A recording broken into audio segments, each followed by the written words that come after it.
It all starts with an old bald man that catches Frieren slacking and enters an entirely new kind of threat to the world, and it's coming from the shadows. In the Shadow Warriors, who are assassins that have been around since even the age of the Unified Empire, an organization that eventually went rogue from the Empire, believing that they know what's best for the world, and right now they want to yeet the great mage Siri. The feet goddess's life. It's an arc where we learn to profile a dirty southern lander that can predict the future, who keeps yeeting Siri in various prophetic dreams.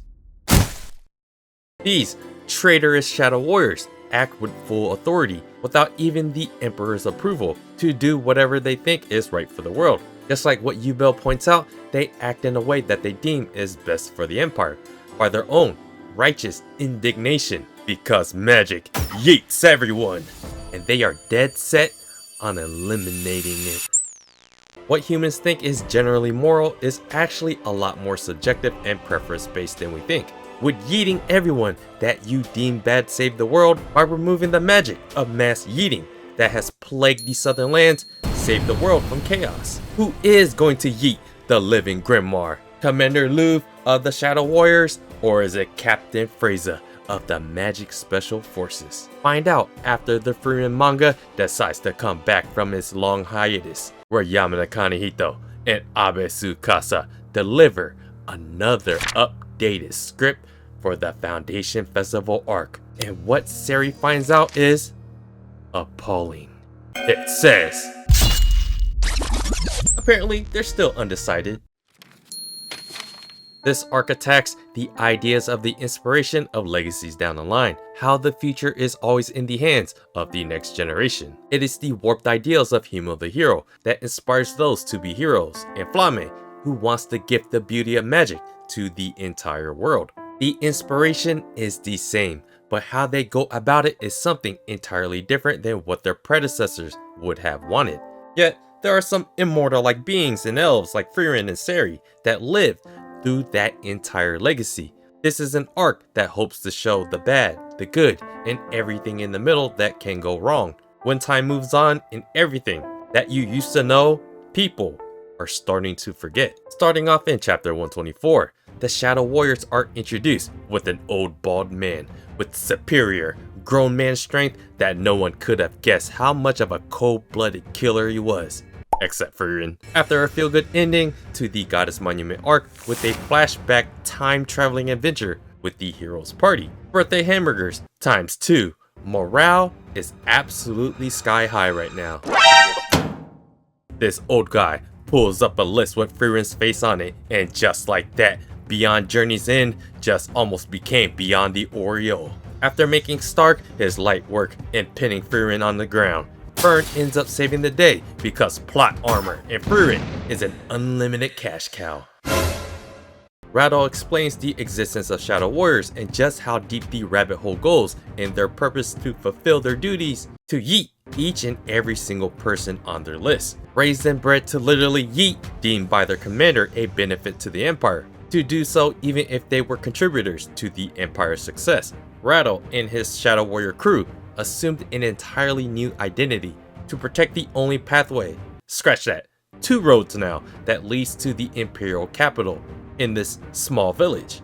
Yeet everyone on this list. They became so dedicated that they grew Old Men Vol, and all eventually passed away except Rattle, and that one person that is still on that list. These Shadow Warriors are a completely different breed of assassins. His commander is dead. Everyone else is dead. And it's been over 30 years since any contact with the Empire. But sorry Missy, you're still on the list. In chapter 124 and 125, we get to see the irony of Rattle's backstory. A group of trained assassins groomed to yeet for the Empire, but instead found the fruits of being able to live an ordinary life, acquiring a lovely wife, while growing old with friends and family within a loving community. While role-playing as a loving family, they literally became just that, an ordinary family. And in the end, Rattle chose to live out his last years peacefully with his wife, instead of trying to finish his mission with one last elf left on the list. By the end of chapter 125, Rattle's life as a shadow warrior is like a foreshadowing for what is to come. Could his life be something like how the arc begins is how the arc will end? I don't know, ask Kanehito, he might know. Which leads us to the mother of ships of all ships.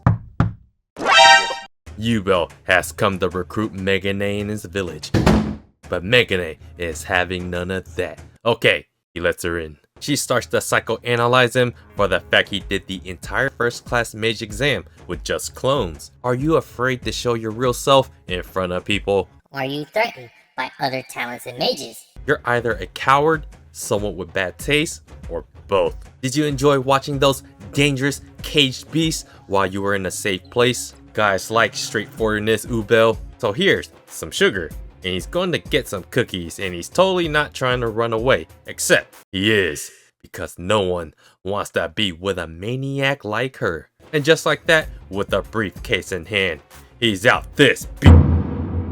But before he goes, we need backstory lore, so let's pray for old Granny. Even with Megane's elite mana concealment, the green-haired maniac found her way to Megane's broad shoulders. Once again, it is Ubel's ultimate skill of jacking people's abilities by empathizing with people. So she is way more keen to people's feelings, emotions, and actions than most people would think of a crazy person like her, often using intuitive instincts of her analysis to describe her uncanny ability to understand people. You see, Ubel, it was about 5 years ago when I was a wee old lad. As a third class mage, Granny passed away. She was my only caretaker after a vague time period of when my parents left me to Oreo. You know how it is, when you're stuck babysitting someone old, it's a nuisance. But blood is thicker than water, and he stuck it through. He didn't want that instant regret of letting your loved one down, especially when they want to spend their last moments with you. And then she died. Pour one out like Hyther. Land has spent 5 years in the same village since, not wanting to leave, and so thank goodness Ubel came to give him a reason to flee. Unless you're trying to yeet him, Ubel. The mission is Continental Magic Association related. These goddamn killer girls and their yapping. Say that the first time, woman. They want a pair to carry out the next mission. Who's the pair?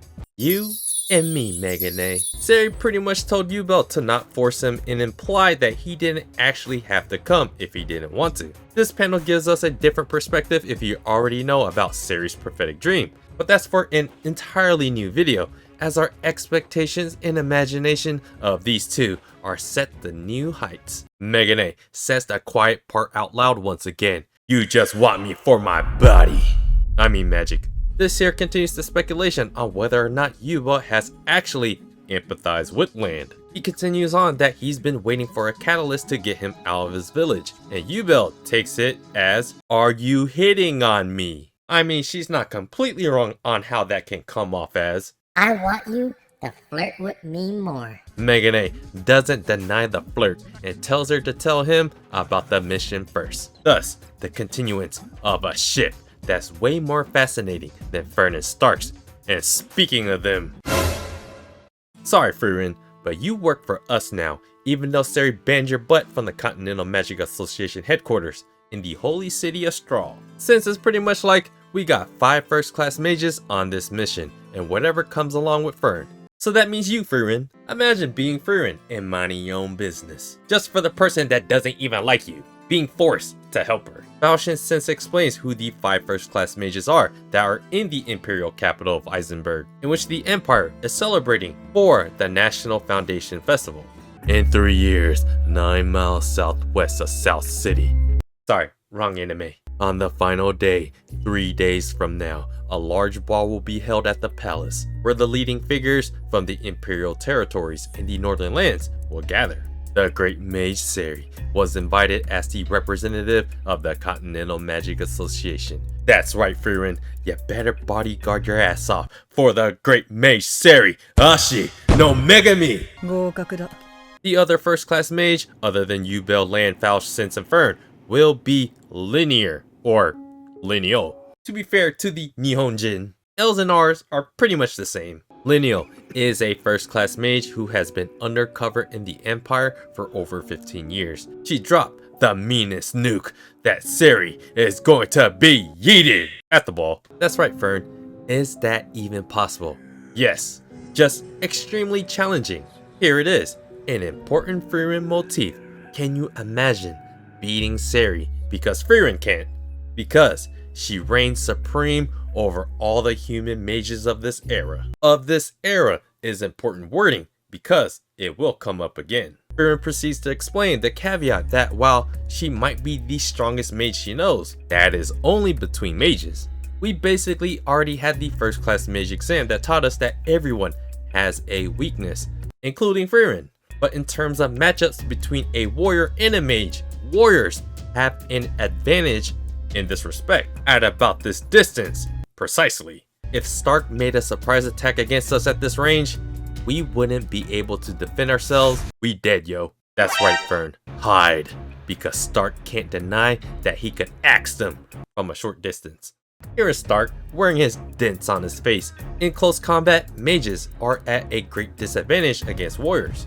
There's a reason why parties consist of warriors, because mages can be quite fragile, even for the great mage Serie. This is basically like, quit this yipper yapper. Falsh and I will be Mistress Serie's personal bodyguards, who are capable of hand-to-hand combat, even against warriors. Can you take them on Stark? When it comes to what Stark really thinks, it's hard to tell what he actually believes. Fern points out that like other assassins, their best chance is to just attack them with spells. But Frieren points out that's just surface level thinking. Top tier warriors like Rattle are far more capable than they can imagine. And this is where shadow warriors become a real threat in this arc. Your Excellency, how would you like your sideburns done? The same as usual.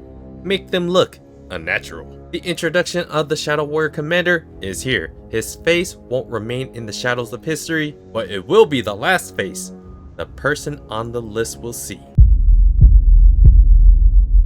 It is now chapter 127, and it's the mother of all ships. Four Eyes is on a secret mission as an undercover couple with Lady Ubel. To say she looks killer is ambiguous. This begins the lore that Land apparently knows everything for some reason. So it explains to Ubel why the Continental Magic Association and the Empire might have a fractured relationship. The Empire is the largest magic using civilization on the continent, and they possess advanced magic techniques that are actively put to military use and are secretive in nature. In contrast, Siri be jacking all the most talented mages and has them basically under her thumb, seemingly forever. Both sides basically hoard talented mages and magical knowledge, while doing their part regulating the lands. But back to the mission, and why Ubel and Meganite are all dressed up. The National Foundation Festival was meant to be a social season, so local aristocrats in every prestigious family is busy with social gatherings, hence why they are all dressed up to blend in. This is when Lineal's name gets brought up again, and soon becomes very crucial intel on who she actually is. At the manor, they are supposed to retrieve all the intel Lineal has about the assassination plot that is hidden in the storage room.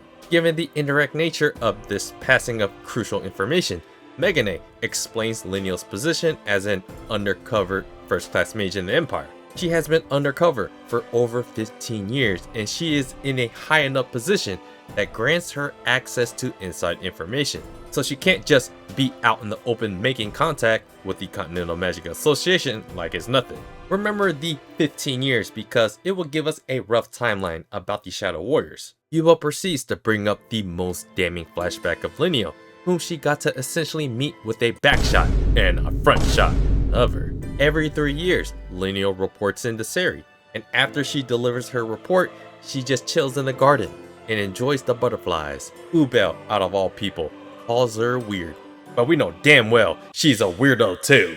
The fact that Lineal is in the garden says a lot as it relates much to Flamme's legacy, and definitely someone that Siri would find that goes beyond her imagination and expectation. People have been speculating it could be Ubel's older sister, but we already seen what Ubel's sister looks like in the manga. Once again, with the limited romance that goes beyond the norm, Land sticks his hand out for the lovely Ubel that hits on Land and tells him that she likes this and you look handsome. This is an act, fool. Shut up. Look at Ubel.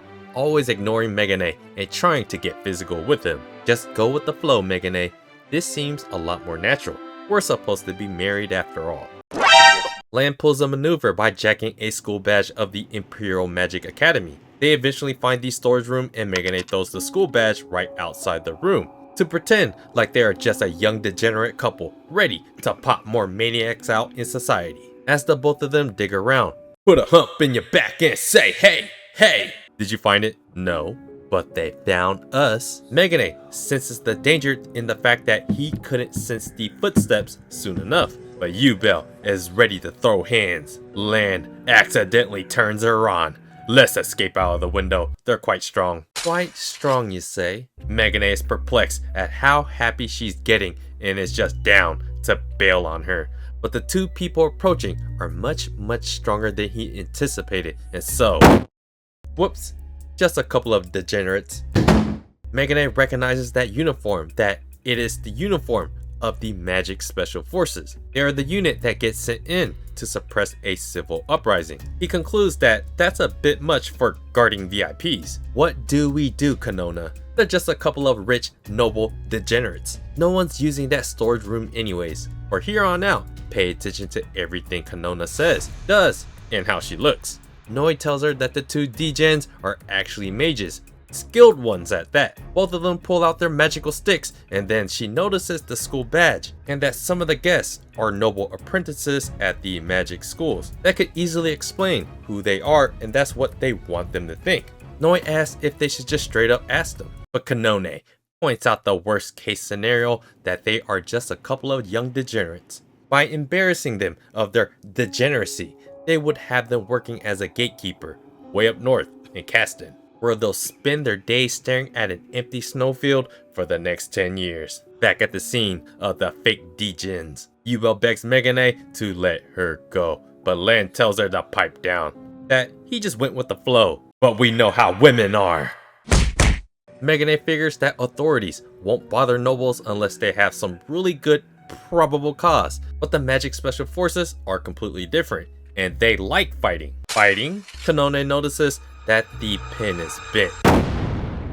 Kanona tells Noi to chase after them while she investigates, and this becomes the first sign of who Kanona could actually be. I mean, it's literally in the same chapter, but she says they're not done at all, with a grin on her face. That's a freaking lineal if I ever saw one! Back at the National Festival, out in these streets, Frieren comes across a magical item that lets you hear sounds at a distance, and puts it on. Does it work? Yes? No? Yes? Creep. We have an older manservant of the other Shadow Warrior taking a peek from very far away, directly at Frieren's party. The eye patch man points out of how relaxed they are, and it's like they're trying to tell him to come out of hiding to show himself. Frieren makes eye contact with the older gentleman, with eye patch Shadow Warrior mentioning how powerful she really is. The servant questions if they will get away with their plot of yeeting Siri, but she's just a minor problem. Continuing further, that the old man wasn't careful enough, and further solidifies the Shadow Warrior's role that they have their own way of fighting. There's no need for virtue in a profession that will leave no mark in history. Like the ghost of a great warrior, I must abandon pride and honor to seize victory. With this chapter ending here, we're left with how mission driven the Shadow Warriors are, and just how frighteningly confident they are in getting the job done of yeeting Siri. In chapter 128, the hunt continues. Look at this chapter cover though, the most squad of squads, that we have yet to realize how great these characters may become. Did I mention before about how much exposition and lore Land knows? Ubel does nothing but ask questions, but Megane has an answer for everything. Running away from Kanone and Noi, they are at an old Imperial Square where the whole neighborhood is off limits due to redistricting and soon explosions. Are they cornered? Yes, they are cornered. Ubel points out at how much Megane is looking out for her safety, but Megane is all of us when we are with a supreme yapaholic. Shut up!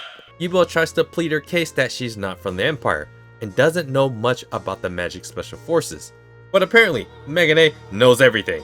They are basically a group of the most powerful mages in the Empire, which naturally leads to the question that Ubel has, that why do first class mages like them have to fear them?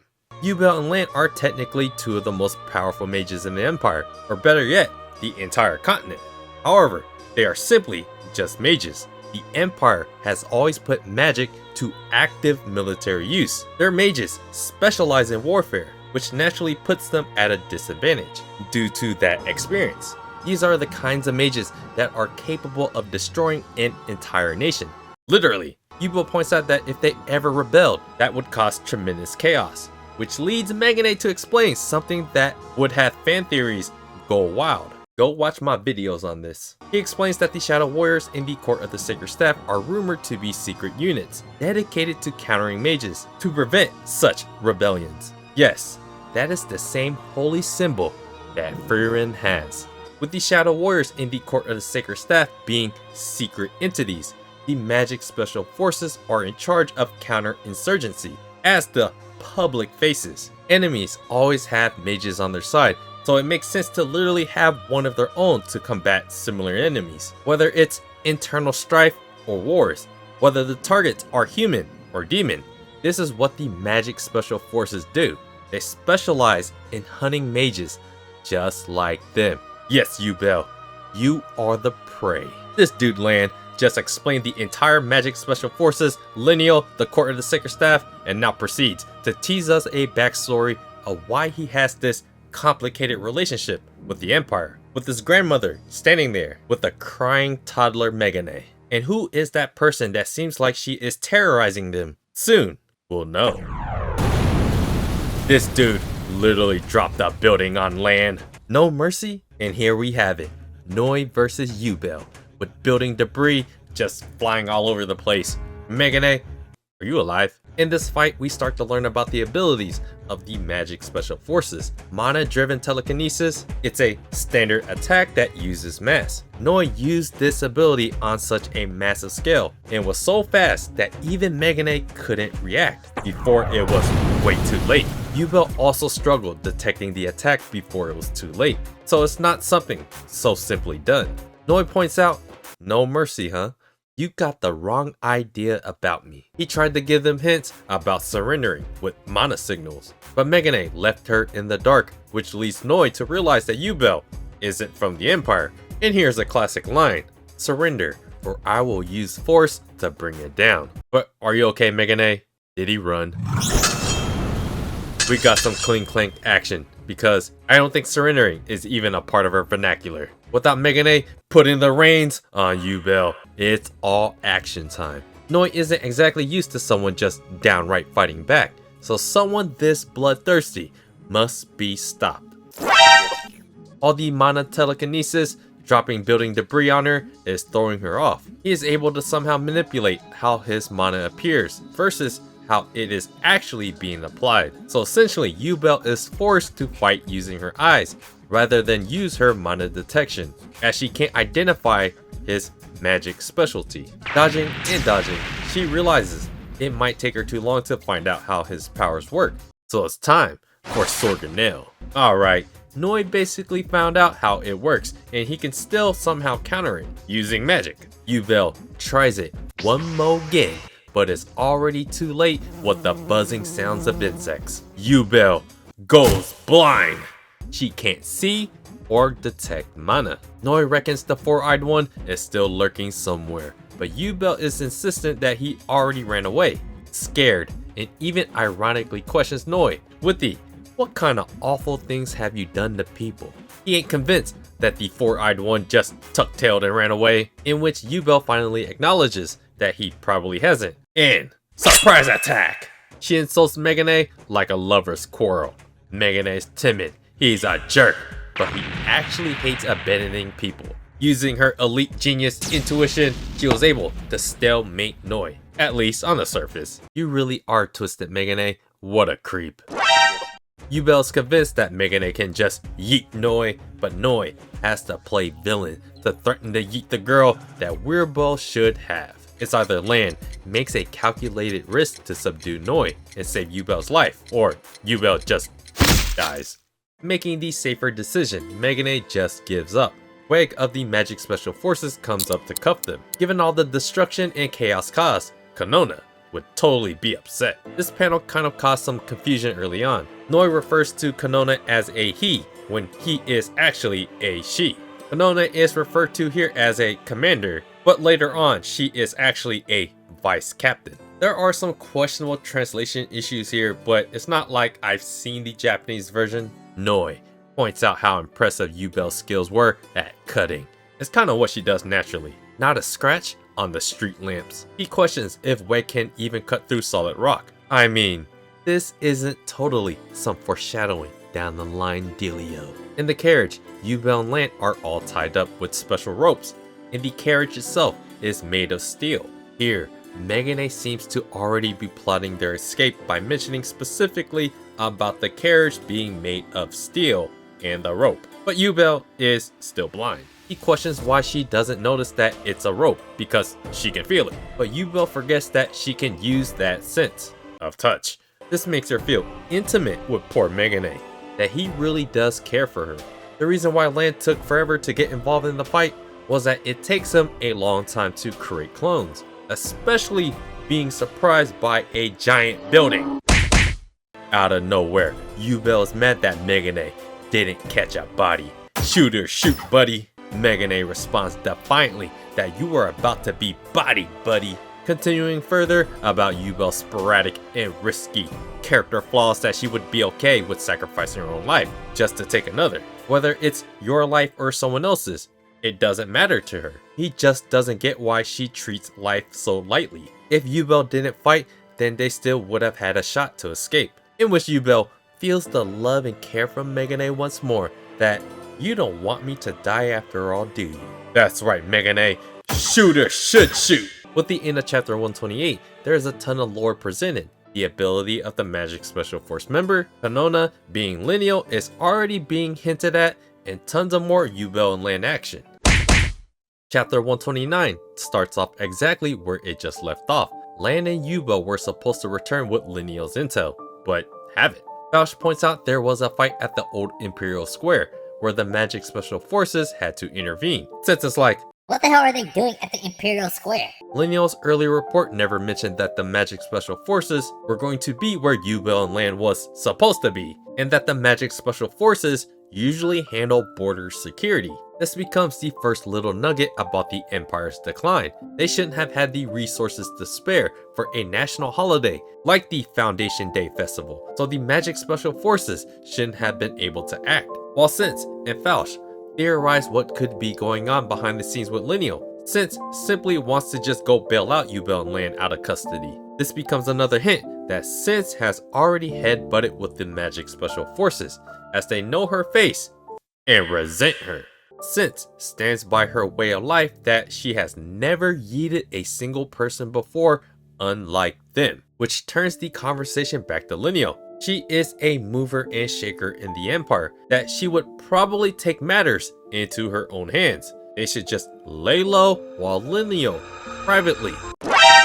Sense cuts Fausch off, as it looks like she has some supreme beef with Lineal. She doubts Lineal would do anything too troublesome. If push comes to shove, she'll save her own life instead. This gives us a hint at Lineal's sensibilities. I mean, she's technically traitorous, double agent from the perspective of the Empire, if she gets caught.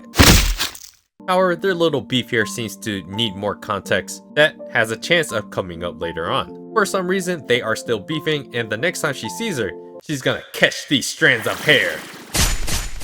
Fausch's comments makes it seem like it's more of a playful beef than anything damagingly meaningful, which takes us back to the festival outside with Fern trying on bear ears and bunny ears. I mean, you kinda gotta do these things to sell merch. Fern is still flabbergasted at Frieren's nonchalant attitude, because technically they are on patrol.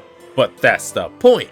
Frieren gets the vibes that they are constantly being watched, but she can't detect the mana. It's an ominous feeling that they are in the enemy's playground. Everything right now is just about probing and prodding before making the ultimate move. We are now at the most crucial of themes of the Foundation Festival arc. I believe the entire arc hinges on the symbol of this warped Flamme statue. Like Himmel's warped statue from chapter 120. Flamme is the founder of humanity's magic, and the hero who bestowed its wisdom on the Empire a millennium ago. Without her legacy, the Empire would have never prospered. The Foundation Day Festival commemorates Frieren's master's accomplishments. Fern points out if the decorations are magical as well. If we remember this earlier chapter of old Flamme pointing out how amazing it is that magic will continue to grow without her, this panel of Frieren and Fern's amazement makes it much more satisfying narratively. Basically, anyone can use magic that are not even mages, but usually just simple folk magic. Still, it allows magic to evolve faster and unusual spells are created at a faster pace. This is the human era that anyone can use magic and is the closest thing to what Flamme hoped for. Stark gets code, which leads to Fern inviting her in. But Stark, of course, proceeds to be dense. What is new? The assassination plot. Frieren ponders over how the Shadow Warriors are planning to assassinate Siri. Like new magic, plans are not made unless there's a possibility that they'll succeed. Harping on Eye Patch's cool, calm demeanor, that they are confident in yeeting Siri. There's someone out there who can actually imagine Siri's death, and it shows the silhouette of who we will know as.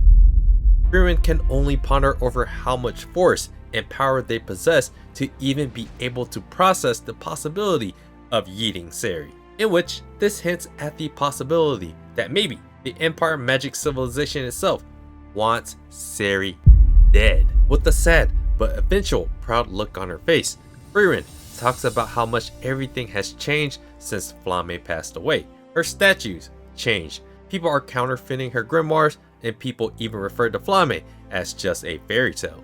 But this time, it is different. While Frieren preferred not to be entangled in this mission, she couldn't believe that Siri actually brought together her apprentices to be bodyguards, hinting at her unusual cautiousness. And look at what we have here, for a panel that has her pondering over the symbol of the flower that represents Flamme's legacy, one where her favorite spell was about creating a field of flowers. Frieren still can't fathom Siri's demise and thinks she's overthinking this and that she still believes Siri wants to see magic evolve, thinking that this is a chance for her apprentices to gain experience in a real fight, which leads us to the introduction to a drunkard and her bartender. This soon-to-be redheaded girl is a mercenary that still had to work even on National Foundation Festival Day. Just one last drink before it closes, please. You drink too much.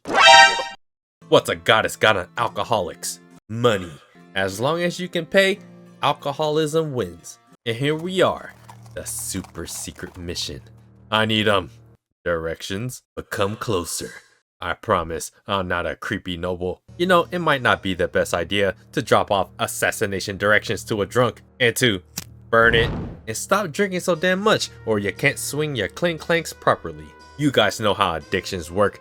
They can't function without it. Even though this soon to be revealed redhead is drunk, she definitely has some manners. And the undercover Shadow Warrior Master's name is Lowe, the Governor General of the Lorebeard Domain. Apparently, that title is some hot stuff, and the drunk girl reveals herself to be Shrit, a humble mercenary. You know what goes good with alcoholism? Stacking addictions with tobacco.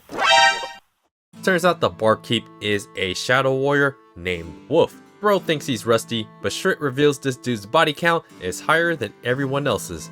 And I'm not talking about that cheek clapping kind.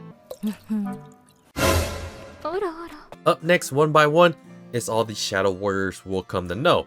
Iris, the cute poster girl for the bar. Routine, an ambiguous gender librarian. Clematis, asshole. I mean, a real corrupt priest. Lore, none. Werlos, a broke vagabond that is harassing this street vendor gazelle. Frieren notices the old dwarf from behind, while Fern points out the obvious that Frieren is shopping for magical items to let the enemies guard down. But it is also true she's a degenerate collector. The chapter ends with the ideas of Flamme's legacy being put to the test, as well as Siri's mortality being questioned. Now we have the Shadow Warriors being given their missions, which leads to chapter 130, which leads us into a totally different direction. Beneath the water surface is Bedhead. Kanone takes Gluke in to be interrogated after being stuck as gold for all these years, and to discuss what went down in the corrupt city of Weiss. Just some introductory banter to start off before they sit down and introduce themselves. Kanone introduces herself as part of the Magic Special Forces, as Gluke recognizes her insignia of that of a vice captain. Gluke is hoping and praying for his just desserts, but we all know how the powers that be, how they're like.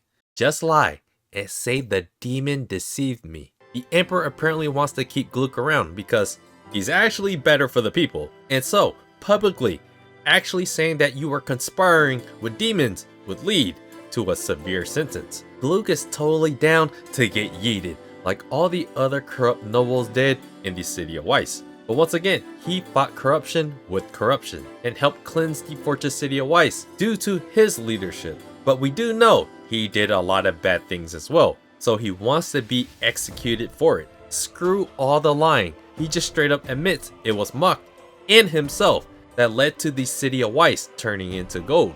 Kanone already knows this, which makes Gluke a bit suspicious. There's a higher power at work here for an aim to let Gluke's corruption slide. So he asks her who put her up to this. The Imperial Mage Dinkin? Nope. He's actually a good one that knows his father-in-law inside out, and points to the fact that it somehow ties in someone that has a vested interest in Dinkin's actions, for better or worse. It's not a coincidence that the interrogation is happening right now on the Foundation Day Festival, because he's being used for some kind of political struggle, which would lead Dinkin to do something we don't quite know just yet. Or it is to prevent Dinkin from doing something. Gluke is basically like, been there and done that. And it's not like he has actual power to change anything himself anyways. Kanone takes out a cig to play nice and tries to light it, but a man like Gluke always has his own light. This moves the conversation to Kanone holding tobacco for her captain, as she doesn't actually smoke herself. The aroma reminds him of someone recent, but recent for him was like 50 years ago, which begs the question, who is the captain of the Magic Special Forces? It is Captain Frase, which begins more lore as to what kind of person she is. In the flashback, getting off a carriage, young Frase locks eyes with Gluke, which immediately leads Mach to be like, yeah, we need to murder the crap out of that girl, like right now. This isn't a suggestion Mach ever asked, with Gluke saying that they can cover their tracks. Mach once again mentions that Frase isn't an ordinary envoy. She is extremely powerful that can tear down their partnership and sink the city of Weiss down with it. So yeah, let's yeet her, dude. Gluke warns how politically dangerous it would be to just take out a valuable member of the Empire, which would cause even more trouble down the line. With that decision in mind to not take down Frase, Mach gives him full confidence that he can destroy anyone that opposes Weiss anyways. In the end, Gluke took the long, tedious path of finding out what Frase's true intentions were. More precisely is how he describes her, that she was an incredibly troublesome and difficult villain to deal with. Meeting face to face in that flashback, Gluke feels total regret not having Mach yeet her back then, as it seems like she has other big plans that are currently coming to fruition. Yet again, notice how Gluke describes her to Kanone that you're being dragged into the schemes of that sly vixen. He offers some advice, but it seems like Kanone already knows who she's dealing with, especially with the hint that she's likely the undercover first class mage lineal. Kanone gets up and basically says, screw this ish. You're off the hook, and you can just atone for your crimes by still fulfilling your duties as the lord of the fortress city of Weiss. What the Emperor wants, he gets. Just as Kanone almost says that his efforts and Mach's led to peace in Weiss, Gluke is like, nah baby girl, I'm evil. I should die. With whatever is going on with Kanone's mission, and given Frase's building lore as something potentially antagonistic down the line, Gluke says, I have a reserved seat in hell, and I just hope you lot won't be taking it. Transitioning past this interrogation, Kanone speaks with Dinkin. Dinkin already saw the report and was like, that's it? Dinkin knows of Gluke's wishes for atonement, but it is what it is. Gluke will be transported back to Weiss, accompanied by Dinkin. Both of them share the sentiment of not having to show public face, which leads to Dinkin being suspicious of Kanone. What are you plotting? Kanona replies, ask Captain Frase, not me. Which is funny because it seems to be like Dinkin, all of this time, was the one that was reining her in. He requests Kanona to give him the details of her mission that was given to her, but she carefully crafts her response as, with all due respect, that would be beyond my authority. This is an interesting detail of the words, beyond your authority, because she already said, ask Captain Frase, and above her, it has to be the Emperor. So it seems to me that Dinkin, what he is about to say here, as does it pertain to confidential information within the Magic Special Forces, or, and that or might have been the Continental Magic Association if Dinkin knows Kanona is lineal, which would make sense that lineal as Kanona could be referencing her higher authority as Siri. At least that is from my perspective. Of course, Noi is just here to stop all the juicy intel from being revealed, with Kanona telling him to pay his respects to the Imperial Mage Dinkin. However, it has to do with Ubel and Land being jailed.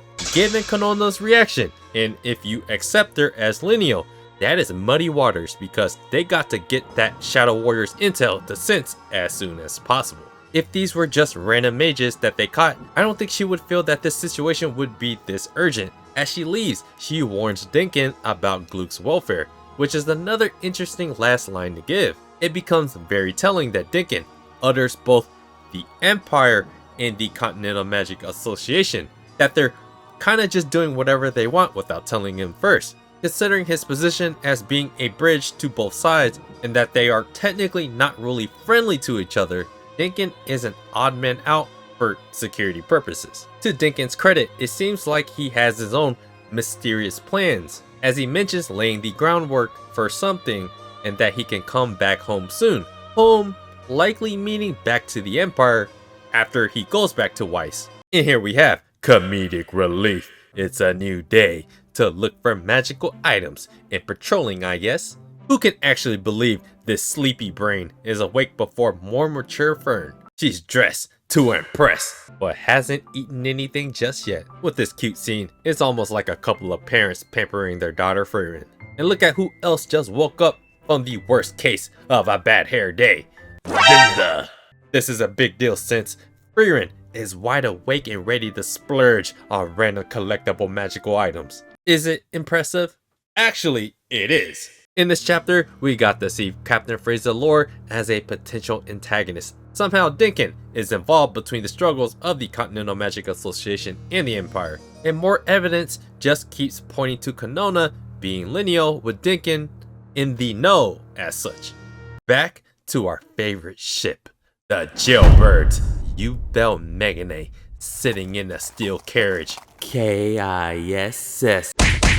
Alright, never mind. One is blind while the other has 4+ clones for eyes. Aren't they the cutest? You know what? The chapter name is a spoiler. Weg takes Ubel and Land to the top of a building, and before he leaves, he says, "Show me your hands and don't resist." Once again with this weird translation, I'm pretty sure Weg is a dude, but Land calls him her.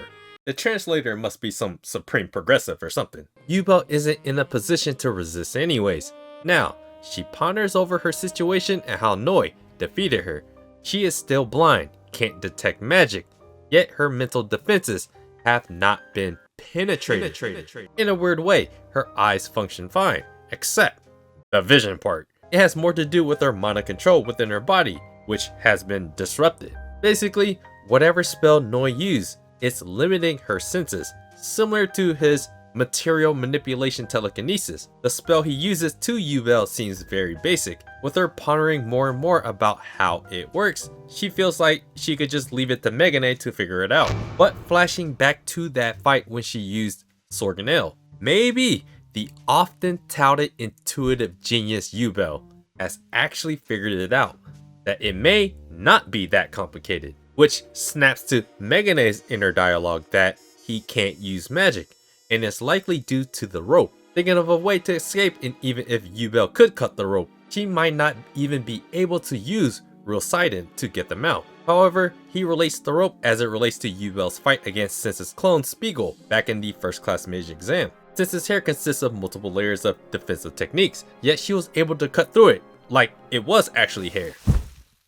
It was supposed to be a concentration of deadly intent, harder and more durable than defensive magic, and sharper and has more density than Zoltrak. With all that convoluted explanation, Ubel still cut it like it was nothing. Essentially, the intuitive genius Ubel is able to imagine it simply as hair, like how the rope is just rope. Like Zinza before, Land can't make sense of how Ubel's ability works, and even brings it up to her. She is a genius, and it's likely that she doesn't fully understand it herself, building upon what Solitaire had said before, that Frieren and humans in general can deal with things, even though they don't fully understand how it works. So the Ubel overthinking this won't accomplish anything. He asked if she can still use her magic, but Ubel already got the gist of what he's trying to ask, and tells him to stick out his hands. And just like that, snap. Who knew that blinded Ubel can be so tamed? With Megane yanking her back. Once again, Kanehito just uses Land like an exposition machine, saying that it's easy to be affected by a spell that has no form, but magic that takes physical form can be distorted and resisted based on how one imagines it. That pretty much explains Ubel's genius, that she can somehow imagine the no form part. There's no use for Land to rack his brain over all of this, because he just doesn't understand how it works. It might just end up being something that Ubel only uniquely understands. Put the reins on her before the world is doomed, bro. Once again, like Zinza, Land just echoes the same sentiment that Ubel probably doesn't even know how it works. And then in comes Kanone. Lineal? With Noi marching down the hallway to greet the jailbirds. She straight up calls him an idiot for destroying the old Imperial Square, with Noi saying it was about to be demolished anyways. It was apparently something for Captain Frase to do. Now they are totally going to get chewed out if they report what happened to her. She points out that Noi going on a rampage is totally out of character. If they weren't going to surrender with the potential of confrontation, he should have waited. I mean, someone could have died and Lineal would probably feel guilty either way. The cool, calm, and collected way is usually what he would do, but he decided that Ubel girl is a menace to society. She's a threat. Threat? Her fighting style or her sensibilities is just like Captain Frase's, which is not a compliment to be compared to Ubel. Adding more to the theory of Captain Frase being an antagonist of some sort, there is no comment from Kanone. Megane, where are we? Are you scared of heights? Because there's a cliff right there, with tons of NPCs right below in the marketplace. Ubel is impressed by Megane's mana detection range, and he is surprised that she can hear people from all the way up. He tells her specifically to be careful not to let any rubble fall. Is this a foreshadowing? It's a foreshadowing. Footsteps are getting closer and Megane does what he does best and goes into hiding as Ubel still ponders over why she can't sense them. Noi lets Vice Captain Kanone walk in, and it seems like she's already aware something is up by looking at the ropes on their wrists. Land pulls the "I'm just trying to save my own skin" maneuver, with Noi taking the bait. I mean, Land isn't wrong here.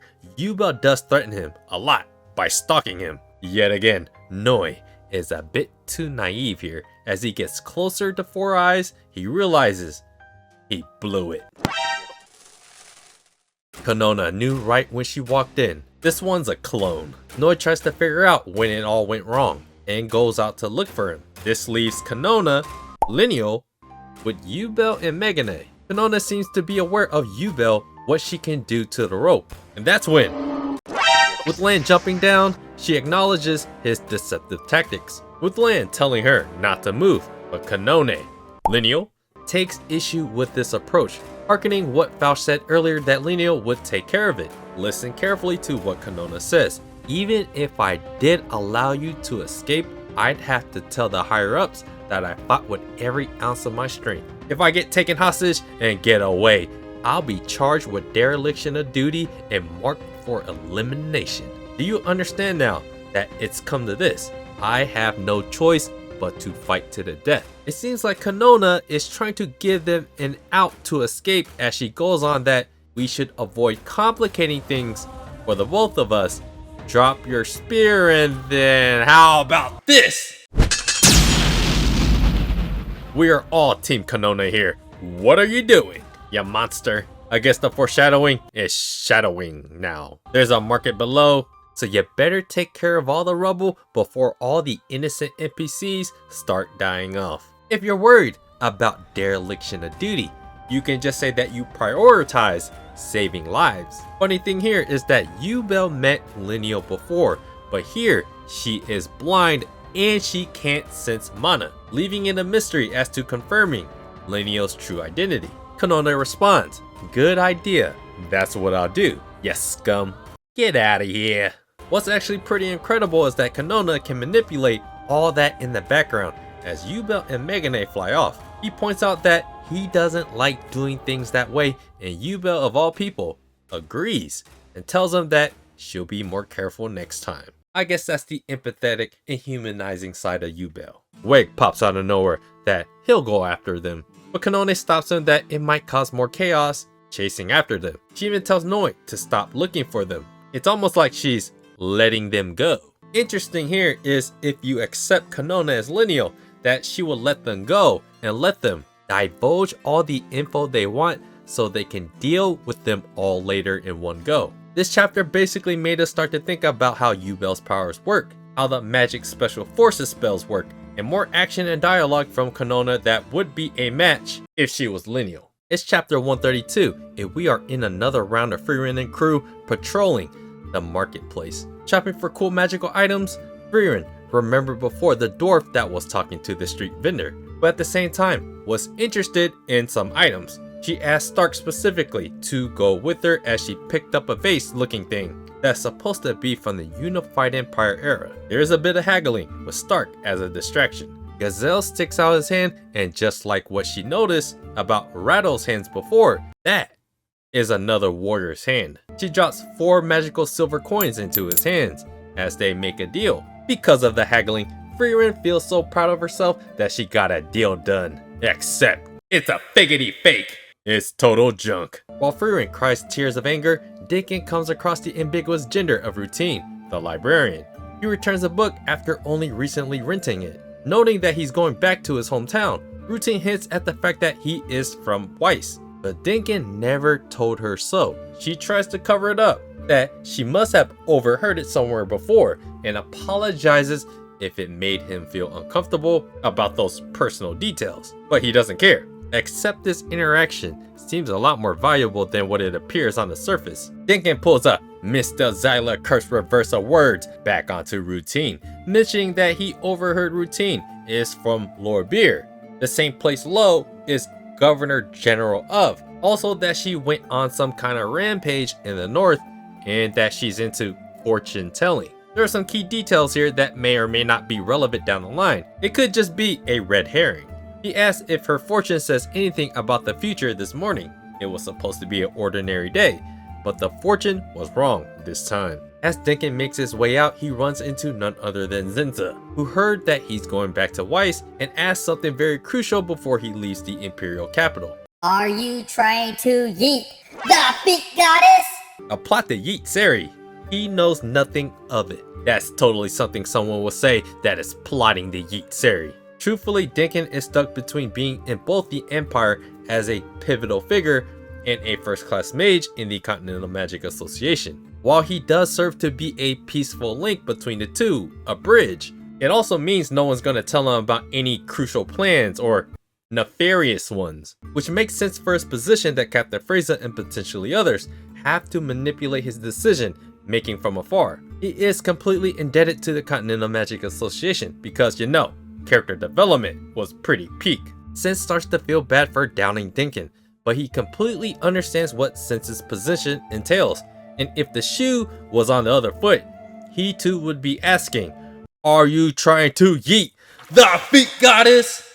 This is where the story omits much crucial information, like if this conversation with Kanona would have continued before Noi interrupted it. They continue their conversation off panel, likely talking about the details of Siri's assassination attempt. Back at whatever place the Continental Magic Association has been meeting at, Frieren is delivering to us a generational pout of pouts.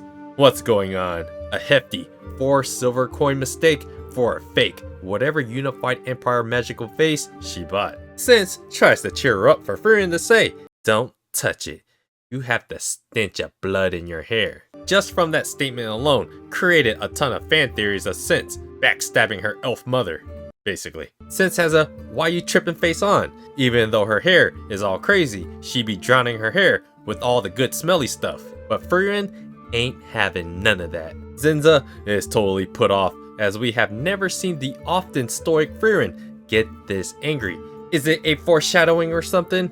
Dare I say, purple-haired related? Frieren sulking and lashing out seems to only be a decade by decade thing, and now they are experiencing one of those episodes. Her words cut like she's ready to shoot pew-pews. But Daijobu Hiter had the remedy, and it is just to leave her alone for like 10 minutes. Back to the fan theory, Sense admits that she fights enough to have blood get in her hair, but actually it's just a figure of speech. She's really worried about how it smells, and allows Fern to get a big whiff of it. To Fern, it smells actually pretty good. But Sense, how are you gonna say Fern is weird for smelling it when you let her?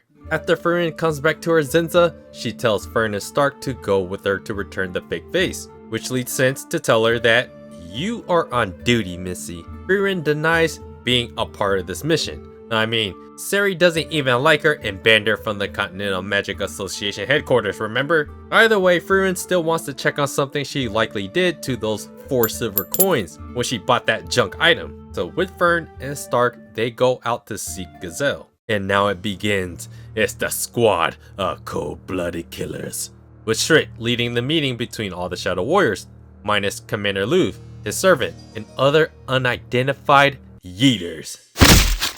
This is the squad. Clatus mentions that there is actually one other person missing, but Shrit mistakes it as she explains that Commander Reve requested that they handle intruders, like Frieren's party, while he gets ready to take down the living grimoire. Commander Lowe isn't who he was referring to. It's the blacksmith, Shrit's brother. Who is that guy? It looks like a gorilla to me. And brother? What's that mean? She totally forgot about him and will update him later. I can't believe they're letting a drunkard lead the meeting right now. Sentiments echoed by Iris and Werlos. In chapter 132, it becomes clear that Frieren is suspicious of Gazelle and already laid some kind of trap with the coins. There is some underlying conversation between Routine and Dinkin that may end up mattering a lot more down the line, or it's just red herring. Sense and Dinkin have a one-on-one conversation that reveals that Dinkin isn't in the know of either the Empire or the Continental Magic Association's plans regarding the assassination of Siri. In fact, he was very surprised to know that that is the rumor right now. There is an off-panel conversation between them, and that probably reveals a lot more later on if Dinkin makes a reappearance in the thick of the plot. Here we have it. Shadow Warriors look ready to make a swift move to eliminate Frieren's party. Also, the hint that this guy is Gorilla and is Shrit's brother. Chapter 133 opens up with a page of Frieren's suspicions of her doing something with the silver coins she paid Gazelle with. But what occurs next is a legendary meeting between all the Shadow Warriors that builds upon more lore. Commander Lowe has requested them to handle this mission with Clatus, organizing and creating a list of who they need to yeet. Clatus shows his annoying, condescending personality, directing it at Iris and Routine, hinting that they come from an orphanage like many other characters within the story. Their role specifically is to distract Siri's bodyguards and dispose of them during her assassination. There are 7 on the list, which includes Frieren from the Party of Heroes and Zinza. Formidable opponents indeed. Werlos brings up the fact that Frieren was on the list before as well, but that mission somehow fell through, explicitly stating that it was during the late Emperor's succession dispute. Many commanding officers lost their positions and those operations vanished along with them. This becomes a clue of the possible start of the downfall of the Empire. Gazelle mentions that he actually met Frieren and Stark at a shop.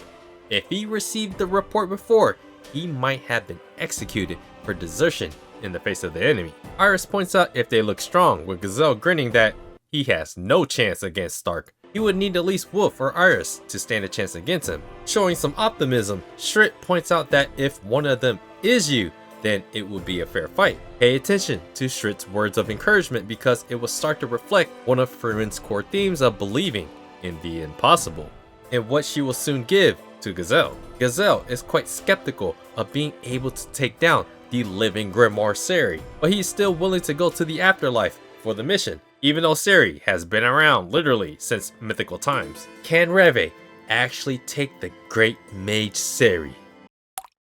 The feet goddess down! Here is the one item that will raise all morale.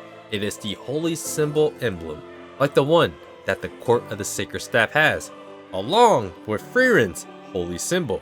They all seem to be the same thing. This begins another deep lore and a major introduction of the great mage Minas, the witch. 20 years prior, she brought endless war to the southern lands and was accused of high treason. Defeated by a nameless warrior from a small remote region, that guy, Commander Lowe. Like all legends in Frieren, there is a lot of warping from what is reality or not from what exactly happened. Gazelle recalls a rumor that fight ended in a draw, and the warrior that defeated her might not even be the commander. The mission and what they currently know still stands, as Schritt continues on further that one of the three great mages has disappeared from the world, and we are assuming that the three great mages she is referring to is Frieren, Siri, and Minas. But like the silhouette before of the court of the sacred staff, there may be more elves out there that are great mages because they have that holy emblem. Once again, harping on the motif that is Himmel and magic related. Schritt says that in the world of magic, what you can't imagine can't be actualized. Commander Lowe is the one that can imagine taking down the great mages, who Schritt views as immortal freaks. Skipping ahead to this hidden tunnel, Iris and Routine ponder over their ultimate assignment to yeet Siri. Iris just wants to be a normal girl and hang out with a friend, but no, it's Routine instead. We got more foreshadowing, like Wolf said. Don't act alone, children. This tunnel used to be an escape route during the Unified Empire era that leads them back to the palace, and Routine has been actively using it to make sure it still works. Routine seems to be the more careful type, but Iris is more happy-go-lucky, and then runs off, stepping on. Wolf laid traps, but Iris is so adept she caught it with her teeth that's coated with poison. It is actually lethal, but not enough for someone like Iris, hinting at her resistance and maybe some personality quirks, like some underlying masochism here. What that poison would do would probably just give her a little tummy ache. For someone like Werlos, it's child's play. Interesting. This seems to be a trend, with Iris calling him a freak, and she goes on to explain that you can train your poison resistance, and explaining that over time you build pain tolerance. As they continue walking down the tunnel, Iris senses something. Routine asks what's the matter, but Iris just brushes it off. Considering how young these two are, they haven't been on a mission in a while, and with the mission being dead set on yeeting a mythical creature like Siri, a bunch of people about to die. Exciting, isn't it? It sure is. Back at the bar, Gazelle pays for his tab with the 4 coins Frieren paid him with, and Wolf is happy that he has manners, unlike Schritt. I thought I paid you back before I die. Don't say that, bro. It's bad luck. Back at where the street vendor was, Frieren finds Gazelle has disappeared, completely swindled. No matter, Frieren put a trace on those silver coins, with Fern saying that she didn't actually get scammed. Frieren proudly admits that she saw through everything, but we know that's not the full truth, throwing the biggest fit not seen in a decade. Jokes aside, she had Stark come with her to get a good look at this Gazelle fellow. He is definitely a warrior. The assumption is that he is a shadow warrior, and it's not actually that uncommon that one would become a street peddler. Suddenly, Frieren drops the Werlos lore. The dwarf that he was speaking with that looks like a homeless man was none other than Razin, the hero of the far north. Razin? He helped lead the charge in recovering a third of the Empire's lands from the demons over 80 years ago. The question becomes, why would a hero like that live a life of a bum? Sadly, memories fade, and most people forget that such a person even exists, unless you're almost immortal like Frieren, that remembers clearly in a flashback with Himmel. Frieren overheard people talking about him, that he is using a fake name, Werlos now. All this cannot be a coincidence. Stark points out, what if he spent the coins?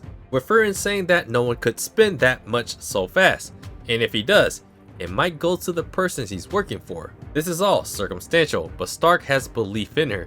Fern gives the low blow about picking grimoires though. Frieren's logic seems sound considering their circumstance and heightened awareness of enemies, likely swirling around them. But that was actually Frieren's life savings. Sad. Really, really sad.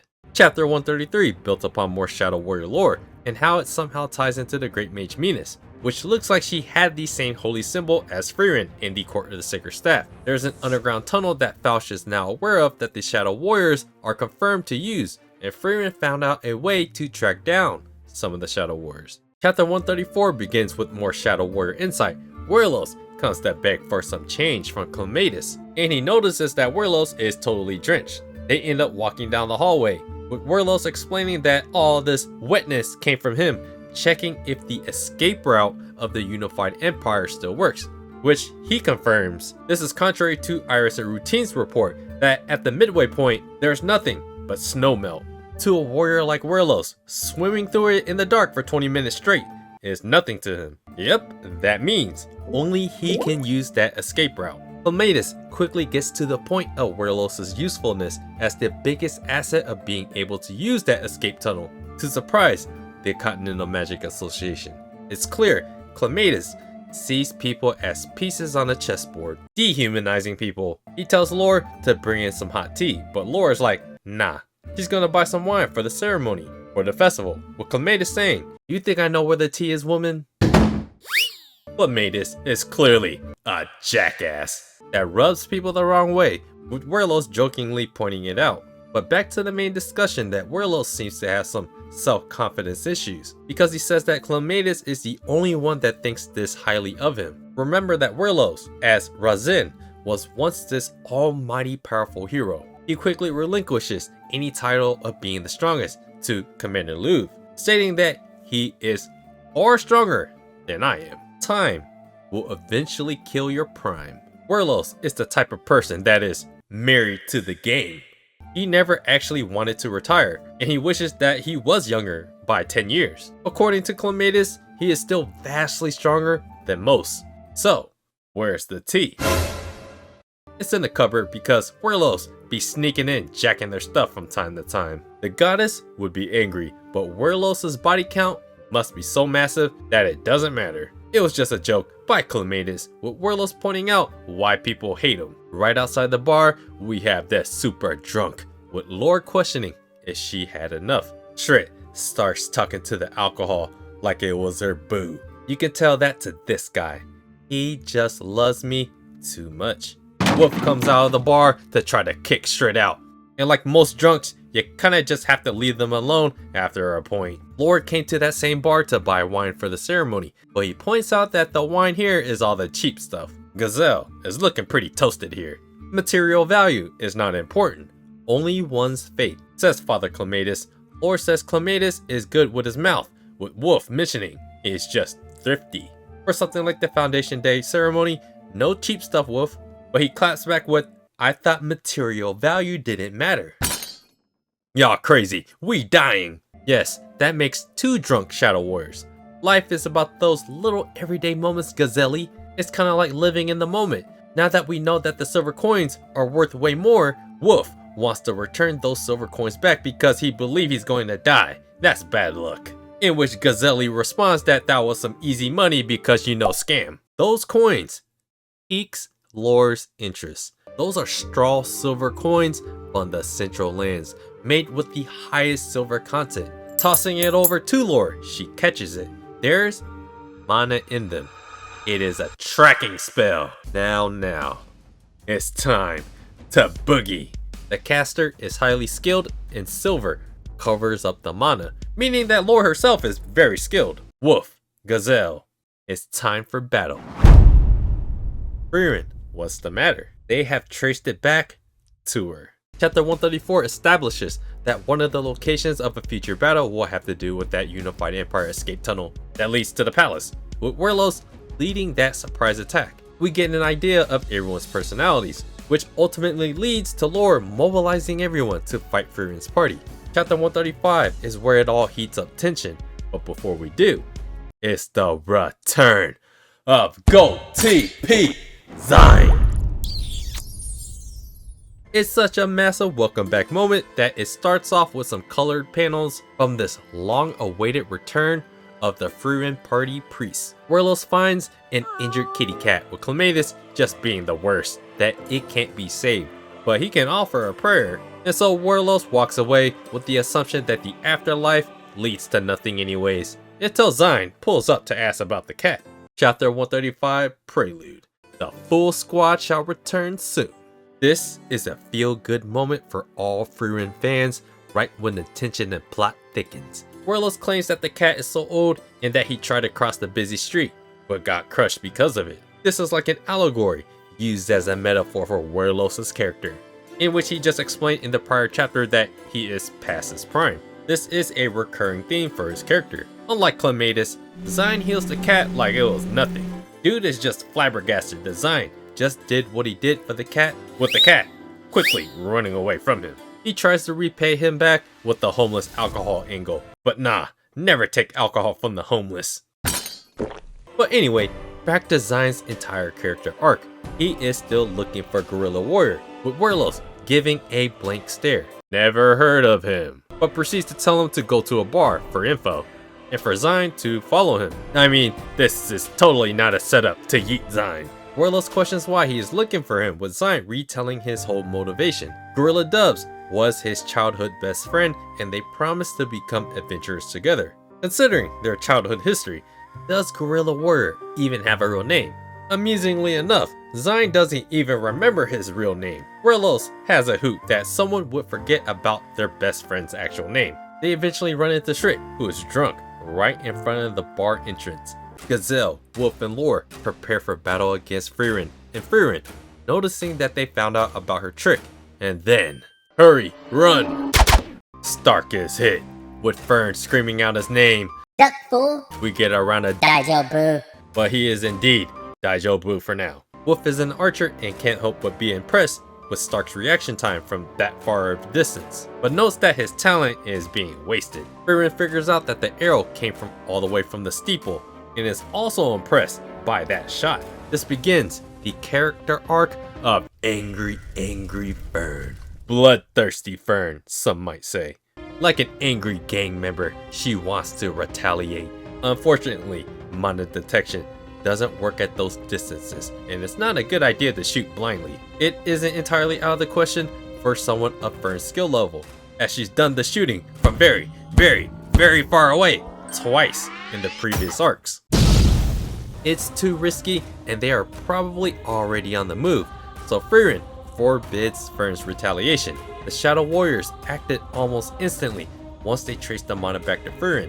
With the sniping location and contingency plan ready in advance, everything is happening so fast, with Frieren telling them to go on the run to try to get out of their mana detection range. She proceeds to do something interesting. Frieren starts to glow like she's trying to be found, and the next panel is right back at the bar with the super drunk Shrit, Zine, and Werlos. Werlos pulls the "Moo, bitch! Get out the way." Unfortunately, the bar's lights are out, and the business is closed to put someone else's lights out. Clearly, Shrit is implying that a mission is going on, which leads Werlos to pivot to take Zine somewhere else, like a super shady back alley, hole in the wall place. Suddenly, Zine senses Frieren's mana, which immediately turns his attention to that. He actually leaves Werlos behind, potentially saving his own life, with Werlos playing nice that he hopes to find his gorilla friend. This dude Wolf is just randomly sprinting on the roof like no one would notice, with Lowe commanding him to track down Frieren in a back alley. She realizes that Frieren realizes where they were shooting from. Fern starts asking those tough questions in a life or death situation, but yes, it's not normal for people to trace mana back to you, as it is uncharted territory. Fern thinks it's a demon, but it is not. It is someone using the magic of the goddess. Lowe conveys that Frieren's party can't escape without passing through a large street first. Wolf's ability to be accurate and precise even in a large crowd is uncanny. He knows that as long as Stark doesn't get in the way, but Lowe points out that he already got him. Stark! Fern's blood is totally boiling now as her man is down for the count. He has been poisoned again. Chapter 135 might be the most exciting chapter of the entire arc thus far. The return of GoTP, Werlos looking like he's trying to yeet him as he's looking for Gorilla. And then a game of cat and mouse begins with Lord Gazelle and Wolf tracking down Frieren, Stark, and Fern. And so here we are, chapter 136. Spoiler! Frieren's glowing mana seems purposeful and something that Zion picked up. It's quite the shocking coincidence for him as the goddess can be so capricious. But unfortunately for him, he just went from a guy that might have wanted to yeet him to a group of people trying to yeet the people he's meeting up with. Back in a random abandoned house, Stark is looking rough, with Fern already asking if Frieren analyzed the poison. It isn't any kind of normal poison, with Fern suggesting that they go to a church, but you know, it's kinda far away, which would put them in harm's way. Frieren points out that the Shadow Warriors using the magic of the goddess is concerning, because it's not widely used, and you know the Shadow Warriors could be like a nun, and like a real corrupt priest. Then comes the antidote suggestion. Frieren said before that adventuring parties that have poisons have the antidotes because accidents do happen. Notice Fern's shift in her behavior. Frieren is harping more and more about Fern's own sensibilities and ability to act calm and rationally in the middle of a dire situation. She is convinced that Fern might have blindly run off to try to save Stark's life. Still, those are obviously all dangerous situations that will put themselves at risk when the Shadow Warriors can find them faster. And the reverse. When your man's life is at stake, that's a down-ass woman. But you know, you kinda still have to make sound decisions. They are in the heart of the biggest magic using civilization. It's just way too risky to blindly run out there with the potential of having Imperial mages turning on them at the same time. Listen, Fern, take a deep breath. And then Fern cuts her off. Do you not believe in bloodthirsty, angry Fern? Nope, not in the state you're in, missy. Oisashiburi, Frieren. And here is the reunion. Right when Fern was about to blast him to smithereens, Frieren did in fact say that Zion was their party's priest. Sorry, Matode. Just like last time, we got another poison Stark situation. There is no time to catch up as he's in bad shape. Frieren asks if he can heal him. I mean, he's no cat, but you might as well try. Fern asks what Zion is actually doing in the Imperial capital. Frieren points out how she didn't notice Zion's mana. The reason why they ran this direction was to get closer to him. Since Lore is using the magic of the goddess, there was no need for them to conceal their mana. And since they are not going after Zion, he's actually not in real danger. This was by far their best option, to meet up with him, and this all happened entirely by chance. This becomes a very big learning lesson for our angry young Fern. With Zion healing up Stark, he tells everyone that Stark still needs proper rest to the relief of Fern. Just like how Hypter is frightened from Aizen's power of tank, anyone grazed with just a smidge of that poison would have yeeted them, but not our boy Stark. Both Frieren and Fern are in much gratitude to the highly talented priest. With Stark's life in danger, at least subsiding, it's time to do a quick catch up. Zion is here to find Gorilla, but the current threatening situation matters the most. Or tells the others that Frieren's party is still just in an abandoned building with Wolf wanting to smoke them out. This is where Gazelle finally comes into the picture. They are nearly out of communication range, so Gazelle mustn't chase them too far. With Zion now updated that they don't know who exactly the enemies are, but that they traced the mana back to Frieren. Right away, they notice that the Shadow Warriors teamwork seems to be elite, but Zion got his own tricks up his sleeve, and he's able to exploit the magic of the goddess's weakness by doing the mana trace back to the enemy priest's location. Asking for a city map, Frieren pulls out one that since made her carry. GoTP is utterly amused by all the trouble Frieren happens to find herself in, but he was able to point out exactly where Lord is hiding, at that location. Can you aim at that spot without hesitation? It would be a difficult shot to take, which means it would be difficult for the bow and arrow guy to do the same, given that both sides don't want to cause a stir. They continue discussing further of the Shadow Warriors, using the magic of the goddess as the backbone of their strategy. And just as Fern asks what that even means, surprise! Stark blocks Gazelle's attack, with Gazelle mentioning that he should have been dead, and Fern ripping a big one with an arrow coming right after. But Stark brushes it away like a total badass. Gazelle goes back into hiding, knowing that he himself was also at a huge risk of being blown away. Still, this gives Wolf the ability to smoke them out with another shot. The entire party hides behind a big ass table with Frieren nonchalantly praising the not so long ago poisoned Stark. Well done, Stark. Fern also gives her thanks, and Zion continues the tradition of priests being bamboozled by the otherworldly strength of the warrior. And Stark, I told you the rest. Don't be so reckless. Then Frieren praises Zion for his incredible healing magic that allowed Stark to at least react to saving everyone. Dude, how are you even able to move? It's because he's turning into a real warrior. Frieren makes sure once again that the location Zion pointed out was 100% accurate, with Zion confirming once more. Since they depend on the magic of the goddess, they just need to take out their priest. So bloodthirsty, angry Fern once again offers to strike at their control tower. Frieren-sama. Frieren finally gives in.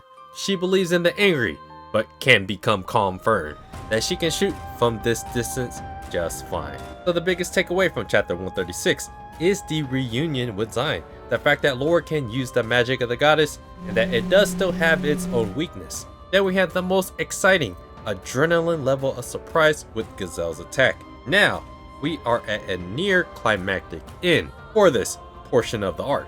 It's time for bloodthirsty, angry, but trying to be calm Fern in chapter 137. With Frieren, Stark, Fern, and Zion still hiding, it's time they find a way for Fern to get off a shot without getting blasted by an arrow. If you shoot in an arc, there goes a potential roof getting blown off. So Fern needs to confirm that the shot itself is safe to make before causing any accidents. Fern once again becomes snappy, speaking in annoyed hypotheticals. Stay cool, breathe, and think calmly. So what's the plan then? Go in the air and shoot. Sure. That makes Fern quite the easy target, being one of the only things floating up in the air. But Frieren starts to probe even further into what's the best way to protect Fern and give her an accurate shot. Defensive spells, an archer of Wolf's level would likely get through that. Frieren-sama. Chill out, bloodthirsty, angry Fern. Except this time, Fern has a real plan. At around this time, some sparkles happened yesterday. With Frieren's mana detection, they can link the timing as to when Fern can make her move. Meanwhile, Gazelle is observing from afar, thinking about making another move to get them to expose themselves again. Lowe mentions, nope. Wolf and Lowe figure that Fern just flying fast won't be enough, but that's when fireworks. With that much distraction, it's going to be hard to find Fern all the way up in that jumbled mess. I like how Wolf finds ways to compliment his prey. Gazelle believes that she's going after the control tower, with Wolf reiterating the same thought process. But Lowe already dipped out quick. With no random arrows flying away, Fern figures the archer needs to physically see her. Now it's just if she can detect and track down Lowe's mana. It becomes obvious that Lowe already left, and so angry, bloodthirsty Fern needs to be calm, Fern, and focus while she has the advantage of the fireworks going off. It is extremely difficult just from the mere fact that magic is being used everywhere. She at least knows what her mana is like, and that she would need to avoid being targeted from the sky. Lowe is perplexed that they found her and concludes that if the coin can be traced to Frieren, it can be traced back to her, noting that it is likely they have a pretty damn good priest too. Wolf tells Lowe to just keep running until the fireworks end, and they can claim victory. But Lowe isn't some supreme athlete. Get Shrit to help her.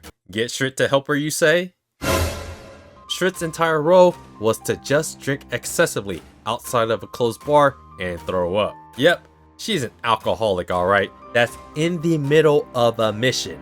Instead, she asks Gazelle to help carry her, but he's kind of in a tight spot himself. In the meantime, Wolf continues to keep Frieren at bay. Is Stark okay? No, he's not. He's gone way beyond his limits at this point. This puts Frieren in a bind because one wrong move can end up yeeting Stark and Zine, along with the fact that she can't pinpoint the other warrior's location either. Turns out, this is quite the rough position to be in, that is boiling down to mana detection from both sides. Someone skillful enough will be able to find Fern in the sky, even with all the fireworks, and so Lowe eventually does. Will she be able to tell Wolf the exact location? Doesn't look like it, as she chooses to seal her mana instead, with the intent of letting her fall to her doom. And so Lowe starts loading up her technique called the Seizure of the Holy Punishment. At the same time Lowe using her magic, this becomes obvious to Fern, which allows her to shoot a Zoltrak from very, very, very far away. As we all know, who shoots the fastest pew pews from far away no less? Zine points out that this little flashy flash fight within the flashy fireworks would cause a disturbance. Most people won't notice, but the ones that do are the ones they should definitely run away from like Noi. Everyone scrams. We finally get to see where Ubel and Manga are at, and they got those funny ears on that can hear from a longer distance, meaning they could have been listening in on that fight. Once again, Kanona tells Weg to tell Noi to stand by to avoid another one of his rampages. It's another convenient order that would benefit Lineal. She does tell Weg to inspect what damage was made, and he voices his frustration about their mission of maintaining public order during the Foundation Day festival, working as bodyguards for the nobility, and doing random boring paperwork. He questions Captain Frase's decision making that differs from their usual tasks. Kanona reassures him that it has always been hard to find out her true intentions and how she thinks after all these years. Like Gluke, that took forever to find out what she was trying to do, Kanona is in the same boat. By the time she figures out what Captain Frase is about to do, it becomes a hellish battlefield. Right, the Gazelle and Wolf, they check on an unconscious Lowe. Without the commander that uses the magic of the goddess, they must officially retreat. Gazelle brings up the fact that she has some pretty strong magic resistant armor, and that she'd be dead if she got dome shotted, which makes him question if that was the intent of Fern, to let her off easy. In the aftermath of a hide and seek battle between Frieren's party that now includes Zine versus Gazelle, Wolf and Lowe, they can now confirm with Sense and Fausch that they likely fought against the Shadow Warriors. Fausch underscores the problematic issue that they could have deciphered more of the magic of the goddess, making their teamwork and her abilities a lot more unpredictable. Even though Sense has been nagging at Frieren every chance she gets to help her on the mission, she gives her utmost thanks and tells her to tell everyone to get some much needed rest. Frieren is at the point that she has given in that she is stuck on the mission, especially with how much more angry, bloodthirsty Fern is motivated to seek out some Shadow Warrior blood. Fern is an official first-class mage and Frieren is with her in the same party, so naturally she'll be by her side. Zenza apologizes for making Frieren be a part of this mission, but Frieren calls her out that she's really not, because she's doing literally everything she can think of to make sure Siri doesn't get yeeted. Like Dinkin, she senses Zenza's stressful uneasiness of the assassination plot. She gives Sense full confidence that there is no need to be scared for Siri because there is no way she'll get yeeted. Sense adds that Frieren is just like Siri, and it's not even an arrogant thing, which makes her reiterate that the Great Mage Minas was defeated by a human warrior 20 years prior. With the death of a mythical being like that, this breeds confidence in others around the globe that elves are not immortal. Siri, knowing of this fact, has to at least have some doubts about her mortality being actually at stake. No matter how long you live, even for hundreds to thousands of years, who's to say that you can't just die today or tomorrow? Sense feels that strong resolve to do everything in her power to protect Siri at all costs, even if it means giving up their own for it. Back to Frieren and crew Catching up with Zion, he finds out that they are in the middle of a Continental Magic Association mission, with Frieren and Fern passing as first-class mages, except Frieren failed. Frieren continues on that she's finally committed to helping them and for everyone to get a well-deserved rest, including Zion. Dude literally just entered into an assassination plot where he could have gotten yeeted multiple times. Besides still tracking down Gorilla, he's been party hopping because priests are a hot commodity. He's went on various adventures like exploring dungeons, finding ancient treasures, taking down majestic looking monsters, getting swole, and falling into mimics. I guess that's actually just a Frieren thing. Unfortunately for Zion, every party was a total meat fest, with waifus nowhere to be found. The Northern Lands have plenty of experienced adventurers, and so he was actually pretty lucky to have people he could rely on. Except once again, sausage fest. No women. Overall, it's great for the old crew to be back together again. Ubel and Land finally make their way back to deliver Lenio's report. Ubel apologizes for the long delay, with the magic special forces on their tail this entire time. With this envelope with the seal, is that like a world map? But that's besides the point. They can finally Scooby-Doo the enemy. But before they do, look at that scenery. Siri has finally seen what Flame's legacy many centuries down the line ended up looking like. For someone that has scolded Flame for her ambitions to give magic to the world, she is looking like a proud mother that admits that Flame has built the largest magic using civilization on the continent, never thinking she'd be paying a visit like this. With the conclusion of chapter 137, Fern does what she does best and quick triggers a Zoltrak from far away, all the while battling her inner anger to think clearly.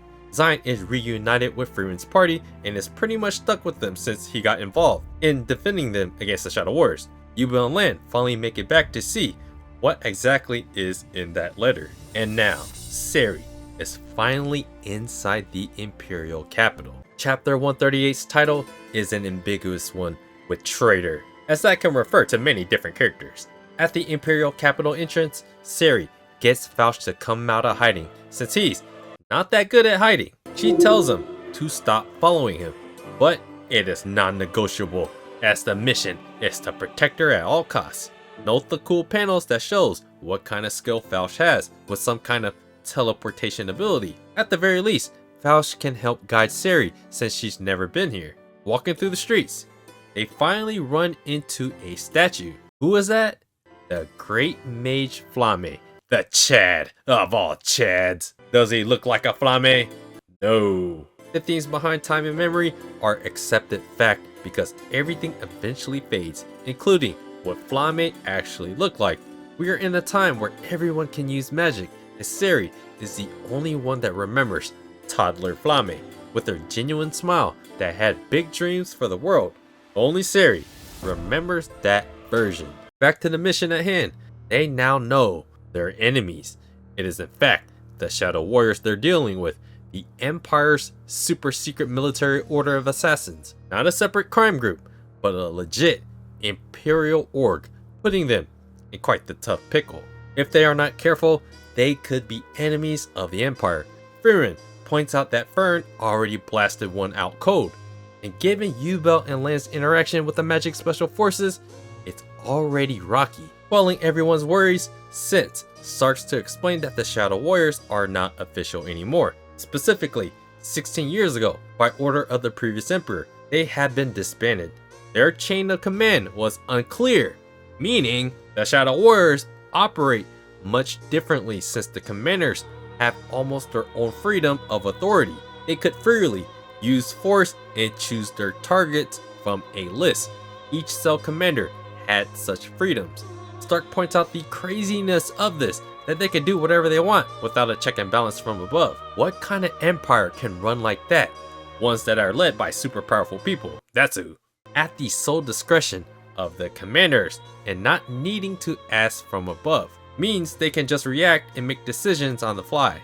What's most impressive is their teamwork from what Frieren's party just witnessed. Frieren equates herself like a dangerous person that commands her own party, when in reality it just depends on who is in charge, pointing out that commanders used to be carefully selected, with since going on further that the ones that were selected pledged their loyalty to the Empire, which is of course a stupid way of picking people, dishing out that much authority to one person. With that current regime and the Empire's goals being clear, but as we all know, over time, things change, motivations change, goals and ideals change. When the Shadow Warriors run without checks and balances, that led to the commanders making their own calls. For that reason, that is why they ultimately were disbanded, especially when many people mysteriously started getting assassinated by those deemed to get in the Shadow Warriors' way. Since says it perfectly here that a secret military unit, whose nature even their leader cannot grasp,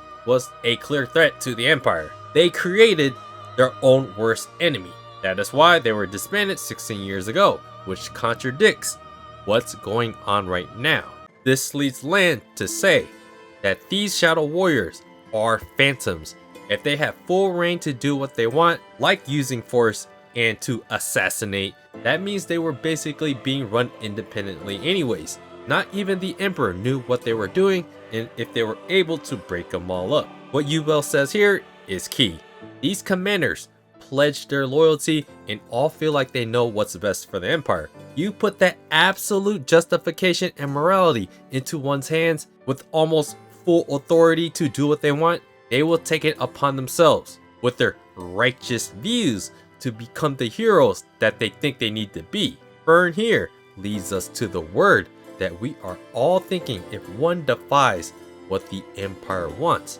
It's almost as if they became traitors. Lineal? Wake reports the damages from the fight earlier that the Shadow Warriors were indeed involved, confirming the assassination plot on Siri. Kanona, does not look too happy, masking her frustration. It's one issue after another. Should they beef up security? Of course. Kanone reiterates their mission to maintain the peace of the Imperial City during the Foundation Day Festival.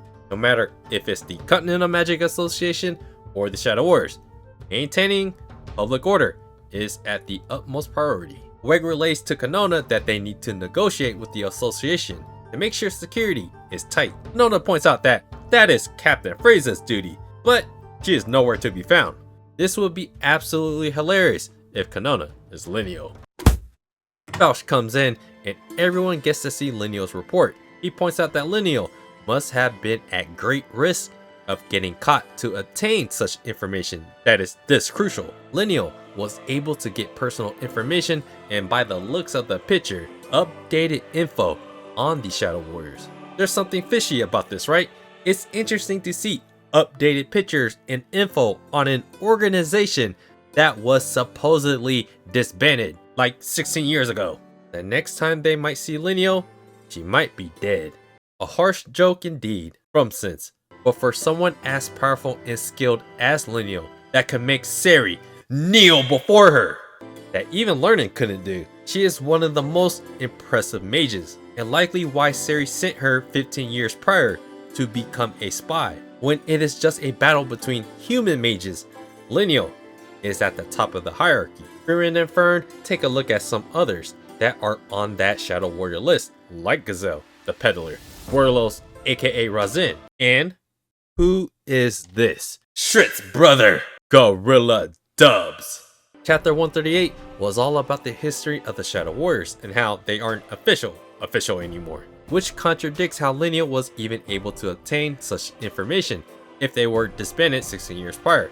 The word traitor is one of the most loaded ones in this, because it could be the Shadow Warriors, Lineal, or even someone else. But what becomes most damning is that Gorilla Dubs is a Shadow Warrior, which goes against everything we thought we knew of him. Chapter 139 starts with the panel we've seen before as reference to being Shrit's brother, with the title being Price the Blacksmith. Ubel couldn't help but buy those cute ear headbands that are supposed to allow you to hear sounds from afar. It would be hilarious if it turned out to be more crucial later on. Fern comes in to ask Ubel about her battle against the Magic Special Forces, sent by Frieren to Ass. Megane already explained the battle earlier, but hearing it from Ubel's perspective had proved to be a lot more insightful from an intuitive genius. Fern asked specifically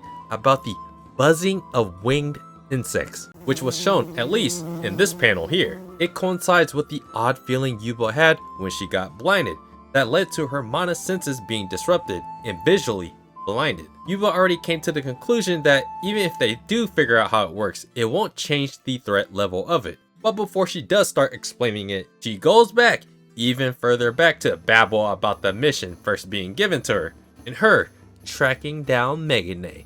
But Fern ain't having any of this, with Ubel just teasing her. With the sketches of the Shadow Warriors, they know almost who everyone is, although it is unlikely that they won't be able to find them before the final ball tomorrow. It's good to at least try. Frieren, Fern, and Zine have an idea of what Lowe's mana is like, but they haven't been able to detect her again. Everything will likely just go down at the ball tomorrow. Only if Fern was able to follow up her attack by tracking down Lowe, their shot at preventing the assassination could have been even greater by bringing her in. But it looks like Lowe was already ready to take action if further fighting took place. There is also the threat of the magic special forces. No one knows exactly what they will do.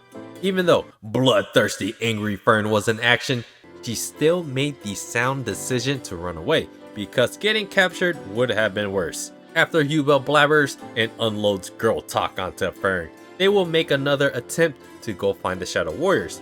In Zine's case, Gorilla is right there. Werlos walks in to tell Christ to close the shop, but he seems to be annoyed, saying, "Your damn Shadow Warrior mission. It is his responsibility to deal with my sister who functions on pure alcohol." Werlos highlights that Shrit is actually a top 5 swordsman within the Empire, with Christ so sure of her abilities that she'll be able to survive tomorrow's mission. Just as he was kicking out Werlos, he mentions someone's childhood bestie looking for him. It was a priest with the goatee. This changes Christ's whole demeanor. "Did you yeet him?" To Werlos' response, there were way too many people around, and so the goatee man got off. And he seemed to honestly believe that Christ was still some eccentric man that called himself Guerrilla Warrior. Christ seems to reluctantly admit that it all seems ridiculous at some point in his life that he went by that name. So he was right to abandon it. Flashing back to Werlos and Zine's conversation, Werlos questions how he's going to find a guy when he doesn't even know his real name. A grown man calling himself Gorilla Dubs is pretty ridiculous. But that's the point. Being remembered means being memorable, like having an unconventional name. This is why Zine only remembers him as Guerrilla Warrior, because he only made Zine call him that. The irony is quite humorous now that he has forgotten the real name. Whether he gave up on his dreams or not, or living a happily ever after life, he would gain a sense of closure. If he still was Guerrilla Warrior, they are destined to be unforgettable heroes together, which leads to Zine delivering his hero name, Goatee Priest. That name was relayed to Christ, and was so ridiculous that Werlos couldn't have misremembered it. Christ questions why Werlos is even telling him all this. Oh, it's because Goatee P is now on that list as the priest of Frieren's party, meaning if Gorilla crosses paths with Zine, he has to yeet him. He still reiterates why he continues talking about Zine. Does he want him to beg him not to? Onto Routine and Iris, checking on Lowe, who was still kinda reeling from being blasted by Fern. Lowe is someone that commands everyone from afar, so it's rare for her to be exposed from an attack like that. Pretty much everyone is in agreement that Lowe got off easily, when she could have gotten dome-shotted. Iris continues to build upon her masochistic qualities. She messed up on a mission before, and they ripped off every single one of her fingernails because she wouldn't rat out her team. Like the very one quality we know of Clatus being an asshole, he quickly healed her up, and right after, told her to get her butt back on the mission. Lacking empathy, he fixes up his golems at the same time as healing them, not even caring if they are crying. Routine starts to feel bad and pats her little complaining head. If Lowe doesn't stay in bed, Clatus would just send her back in like nothing happened. To Clatus, everyone is just pawns for his missions. And speaking of, Clatus asks Iris in routine about Lowe's condition. Iris protects her, saying that she is completely out and useless for the upcoming mission. At least they were able to gain some intel in her battle, but this makes him pivot for the next mission without her. Like an ongoing gag that no one likes Clatus. He asks about his dinner, but Iris snaps back and slams the door. The conversation becomes just between Commander Reve and Clatus. Like Iris said, everyone is just a pawn for him to sacrifice, with only Clatus leading them without Lowe. So with Lowe losing, she was naturally going to replace him as commander one day, and this loss is going to be a huge learning lesson for her. Giving a condescending remark like he was smarter than her at her age, he actually still has confidence that she will fix her mistakes, with the future in mind of Lowe leading the next generation. As their commander, Clatus accepts that his fate is sealed on the upcoming mission. Commander Lowe asks how many people are going to die. Clatus senses some worry and tells him that he's not happy with his plans. Governor General Lowe from Lorbeer can take command himself. To Commander Reve, his expertise is only in murder, and he is just another pawn, causing Clatus to ask why they need to assassinate Siri. Shadow Warriors typically don't need a reason to accomplish their missions, but to Clatus, it can help him understand how he can achieve that ultimate goal. This conversation all culminates into what Commander Lowe and whoever else that is supporting this mission wants: the Shadow Warrior motive to yeet the feet goddess. Is because they want to extinguish magic from the world. Getting the Shadow Warriors motive for yeeting Siri is a huge one. Now it just becomes who, why, and how they are going to achieve such a lofty goal with Siri's demise. It's back to the marketplace, with Frieren and Zine having a conversation on a bench. Zine couldn't find his old buddy since Frieren and the others will be Siri's bodyguards. He wants to join because of Gorilla somehow being involved. With an excellent priest like Zine back with them, it's a no-brainer. However, Frieren can't make any promises. Both the Magic Special Forces and the Shadow Warriors are filled with people that you can't exactly go easy on. Even yeeting them is an option that includes Gorilla Dubs. Especially if they are going after Stark and Fern's life, there is no holding back on this mission. Of course, she will try her best to make sure the best outcome comes to fruition. From Zine's POV, that's all he can really ask of Frieren. He is surprised that Frieren is so involved even though she didn't want to be. Honestly, she doesn't care that people want to yeet Siri, and it would be a lot easier to just drop the mission entirely. But right in front of her is the statue that represents her master.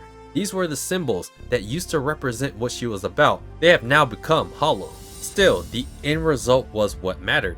She achieved her goal by allowing the world to prosper using magic. This is her legacy, the one that Frieren wants to protect, seeking out the best outcome. For some reason, Siri seems to want to fight, making her presence known that whoever wants to fight her to come out. I guess Siri's little maneuver here was also a call to Frieren that a fight will happen, whether she likes it or not.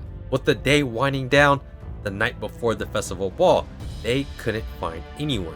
Given everything they know, Frieren is on edge and surprised Fern isn't. Frieren is realizing that there are two very powerful people that are the biggest threat in the Imperial capital. The commander, who they don't have any information on, and this other person that has been watching them the entire time. Somehow Frieren is able to conclude that that person has been watching everyone. She did mention that she sent something earlier in one where Siri's mana detection scanned the entire capital. It's an uneasy feeling that a powerful person has been keeping their eyes on you, and you can't quite track them down. Think about when you're in a crowd and you sense someone's gaze from afar. It probably feels like that for Frieren and Fern. Siri's trying to fight that exact person, and we get our first hint of who that is, from Siri to the back of a person wearing a cape. Adding further to this mystery is the fact that this person may not even be the person that Siri is trying to provoke. Although all signs have been pointing to that person, Frieren describes the probability of it being the person Siri wants to fight as thin. That was a super convoluted explanation of the result of Siri's mana detection, that there is some kind of mutual interference within the mana detection. It describes it as timid, tenuous, yet accurate layer of mana detection that could disappear at any moment surrounding the Imperial capital. This had to be two of the most confusing 2 pages of explanations by Frieren that boiled down to Siri just trying to provoke the villains. With Frieren's confusing explanation and worries out in the open, that person that may have been watching everyone is none other than Captain Frase. Vice Captain Kanona reports that all of their security arrangements are set, with Captain Frase explaining that the higher ups allowed them to act freely on their mission. What Kanona says here strongly piques our interest, as she asks about a potential other mission that could be going on, one that Dinkin could have been asking about. Frase has a questionable reaction here, but Kanone follows up her reaction with the mission of maintaining public order in the capital during the festival. That is the order, and one where they must do the dirty work to not get involved in such a glamorous ball, as Captain Frase puts it. The festival ball is a symbol of peace, and they can't allow the Shadow Warriors to interfere. Both proceed to discuss contingency plans when it comes to maintaining public order. This starts to become the theme between their relationship, that Kanone is questioning what Captain Frase is waiting for. Even Frase acknowledges that she knows she is questioning her.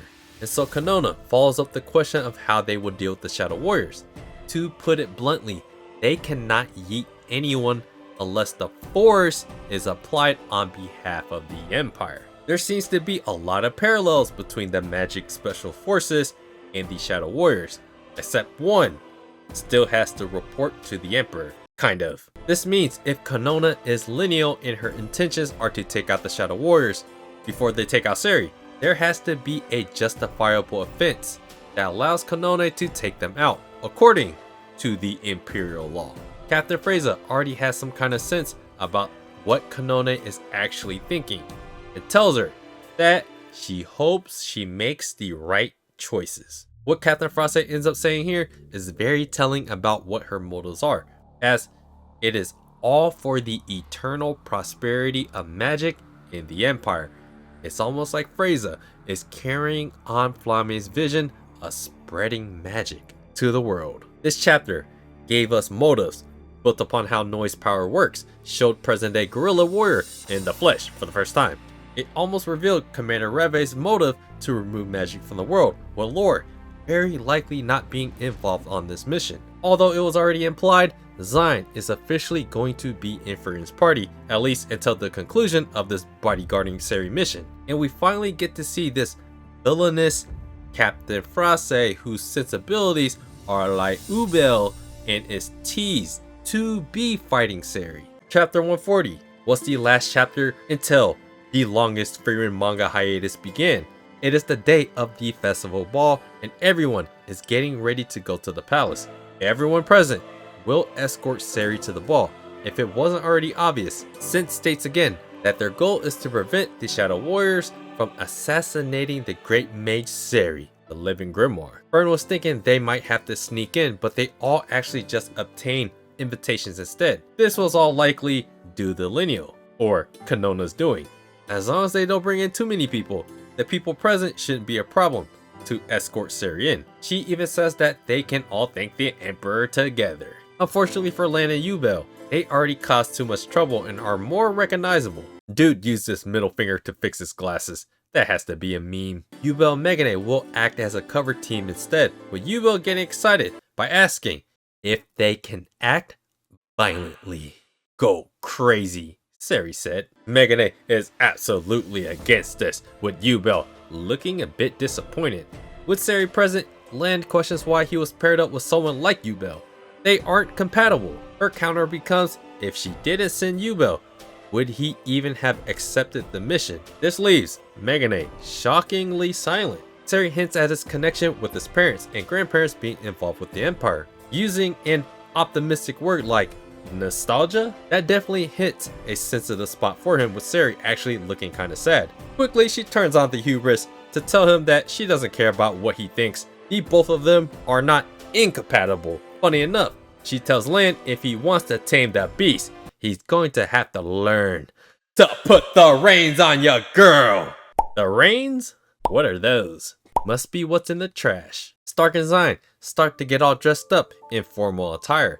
This is the second time the Frieren party had to dress up all formal. Stark praises the fact that what they are wearing this time, it's a lot easier to move in. To Zion's look of discontent, he put his head down to bring us something somber with Stark, already thinking what he's thinking about this whole situation. Where the bitch is at? Since tightens up Fern's dress, with Fern saying, Tighter. Harder. Frieren comes in at the wrong time to request Fern's help. She snaps back with an angry face to tell Frieren that she's currently busy. The elf is in total fear. The ancient elf that banned Frieren from the Continental Magic Association headquarters starts her condescension of Frieren. You're pathetic, Frieren. Can't even tie your hair without your apprentice, eh? Siri continues bantering with Frieren and even teases her that if she begs, she won't say no to tying her hair herself. Just Die. Siri is in total disbelief that Frieren just told her to die, and follows it up with blaming Sense for getting her involved. It wasn't her intention, and she tells Frieren she could have just stepped down whenever along with Fern. Even with Fern being a first-class mage, she respects that Fern is her apprentice first. And here comes the bold Siri hubris. The entire assassination plot is a farce, with or without Frieren's help. She boldly claims that she could take down their entire military. Then, those Frieren motifs are brought up again. Frieren, can you really imagine a future where I get yeeted? Now, it is starting to feel like Siri is trying to keep Frieren away from the mission. It was said before that Siri's intuition is always right. So Frieren asks, what future do you see? What is Frieren's role in this mission? Siri reiterates that Frieren leaving won't affect the mission, and it's a Continental Magic Association problem, not hers. She doesn't intend to bring Frieren into her own troubles, and once again, blames Sense for getting her involved. Frieren makes it a point to say that Fern actually respects Siri a lot. Why would she not ask for her help as well? This becomes a trend with another Siri depressing look on her face, and so she tells Frieren to come over to do her hair. But by this point, Frieren already has Fern. With all that patronizing talk, it's a little too late for Siri to want to have a real heart-to-heart conversation with Frieren. With Fern all dressed up and ready to turn into bloodthirsty, angry Fern. Sense made it so Fern should be able to fight freely when the time comes. So instead of that heart-to-heart with Frieren, she gets Sense to sit down with her. She questions why Siri brought specifically everyone here for this specific mission. Someone like Lernen would have been more suitable. It is then explained that Lernen was actually banned from the palace 50 years ago. He never stays in one place and is off somewhere else doing something. That something? Meeting up Gluke and Dinkin in what looks like to be the city of Weiss. Remember that the story leaves the possibility that Dinkin could make his way back to the imperial capital at some point. What Siri says here is like a foreshadowing that she doesn't have a clue of what kind of future that would lead to. Why Siri picked Sense and the others for the mission? Well, it had to do with the special privilege, the free spell everyone chose. Sense remembers it proudly, with Siri disappointed in her by telling her she was disappointed that someone with extraordinary talent wouldn't become a powerful mage. The key word here is one where fans are constantly glued to. The people on this mission are people that went beyond her expectations, exceeding her expectations. Land requested a spell to find his family's remains to give them a proper burial. Ubel seemed like she wanted the same spell, so she requested one that would help her find her sister. Then there was Fern. She asked for a laundry spell. Since all Siri does is collect talented mages, everyone always decides on their spells from two extremes. Some choose power and some just don't. And of course, she gets excited for the ones that choose ambition and power, but the ones that don't ask for power is the other thing that fans are glued to. These other mages go beyond her imagination. Faust chose a spell of degeneracy, like mimicking people's voices, specifically to copy Siri's. 不合格だ。帰れ。 Sense asks for a spell that allows her to sleep soundly, even if she ends up yeeting someone. And right before the ball begins, what Siri says here is what she is hopeful most for her own survival and everyone trying to protect her. She wants to be able to see beyond her own imagination. If it is a future she cannot reach, maybe everyone else that went beyond her imagination and expectation can. Sense asks her to break that down, but Siri is against divulging more because she already knows that Sense will be against what choices she made. That is why she brought all of them here, to see if a new reality of the future can be made. So it's that time. Squad that is dressed to impress. This chapter revealed more to the fact that the story will eventually explore Ubel and Land's backstory, and they are a lot more similar than we think. Siri has looked more vulnerable in different panels and wasn't expecting to get Frieren involved. Learning, Thinking, and Gluke have all met up, which could lead to something surprisingly down the line. By far, the biggest takeaway is why Siri chose everyone on this mission. They are the ones that went beyond her imagination and expectation, and those are going to be words that we will be holding onto if Siri ends up surviving or dying. But now, we are at the ball. After like a 7-month hiatus, it's time for the symbol of peace ball. Cake? Hell yeah. It's totally delicious. Frieren questions why Fern doesn't eat anything. Zine can test the poison first, with them mentioning that they could just use a detection spell on the food. Fern and Stark are totally thrown off by the chill and relaxing vibe of the ball. They were expecting a death trap, but look at that face. It is a death trap. Their initial move is to allow the enemy to make the first move. Since they already have the identities of most of them, they can react a lot faster because of it, and fill in the gaps of missing intel that wasn't listed. Sense has a calm and steady plan, which reminded Frieren of Sense's proctored exam during the first class mage exam. Bloodthirsty, angry Fern points out the other obvious scenario. If they already know who most of them are, they could just initiate a fight with them first. To Frieren's surprise, that would be a chaotic Siri plan. If the enemy was sneaking around, then it would make more sense to make initial contact. But looks like most of everyone is still in the ballroom.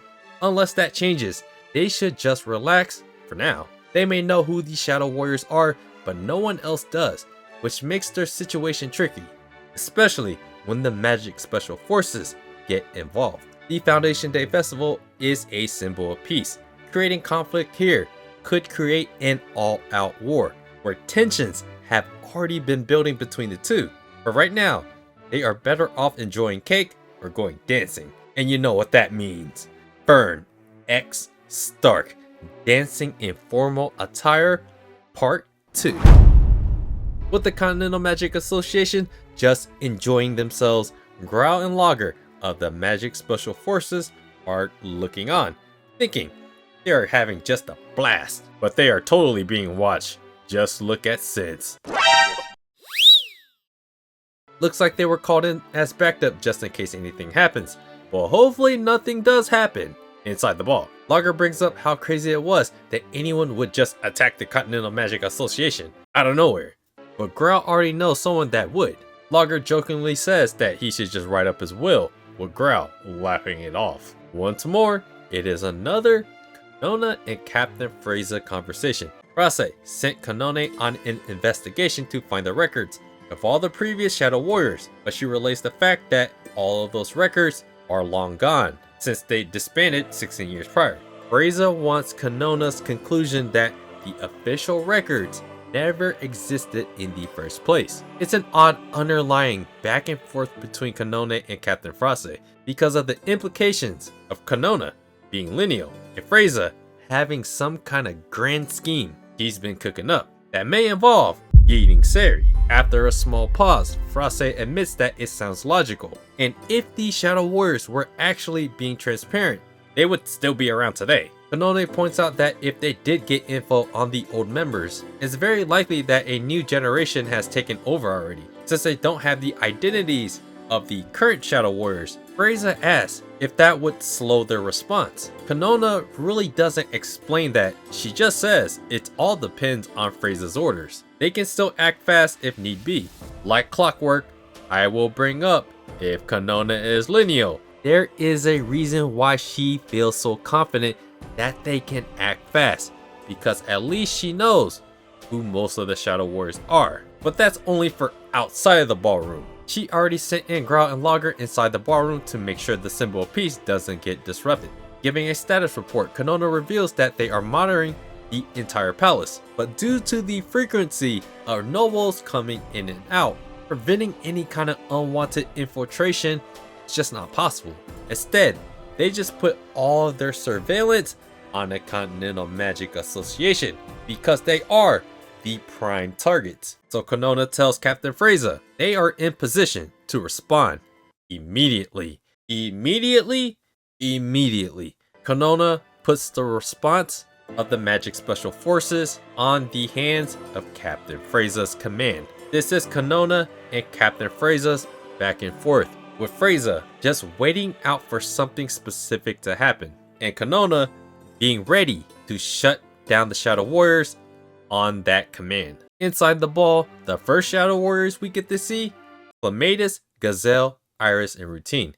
Gazelle asks if it's okay for them to be all out in the open like this, with Clatus responding that it's the only place they can. The Continental Magic Association wouldn't dare attack because the entire empire would become immediate enemies. The Magic Special Forces is another tricky one for their side as well. Depending on what Captain Frase does, she's still loyal to the empire. She doesn't dare make the ballroom turn into a total disaster, and alludes to the same thing Frieren and Frase said: the ball is a symbol of peace. Disturbing the symbol of peace would show an empire that is on the decline, hinting that Captain Frase's goal is to deal with everything behind the scenes, with many people hoping to reap the benefits of the success of it. The Shadow Warriors shall remain in the shadows, with all the major interactions happening behind the curtains. Between the three, the Continental Magic Association, the Magic Special Forces, and the Shadow Warriors, the night concludes without incident inside the ball. A chaotic ending to the ball is unlikely, and so Clatus tells Iris and Routine that they might as well just dance too. This could be the first and last time child soldiers like them get to experience such an event.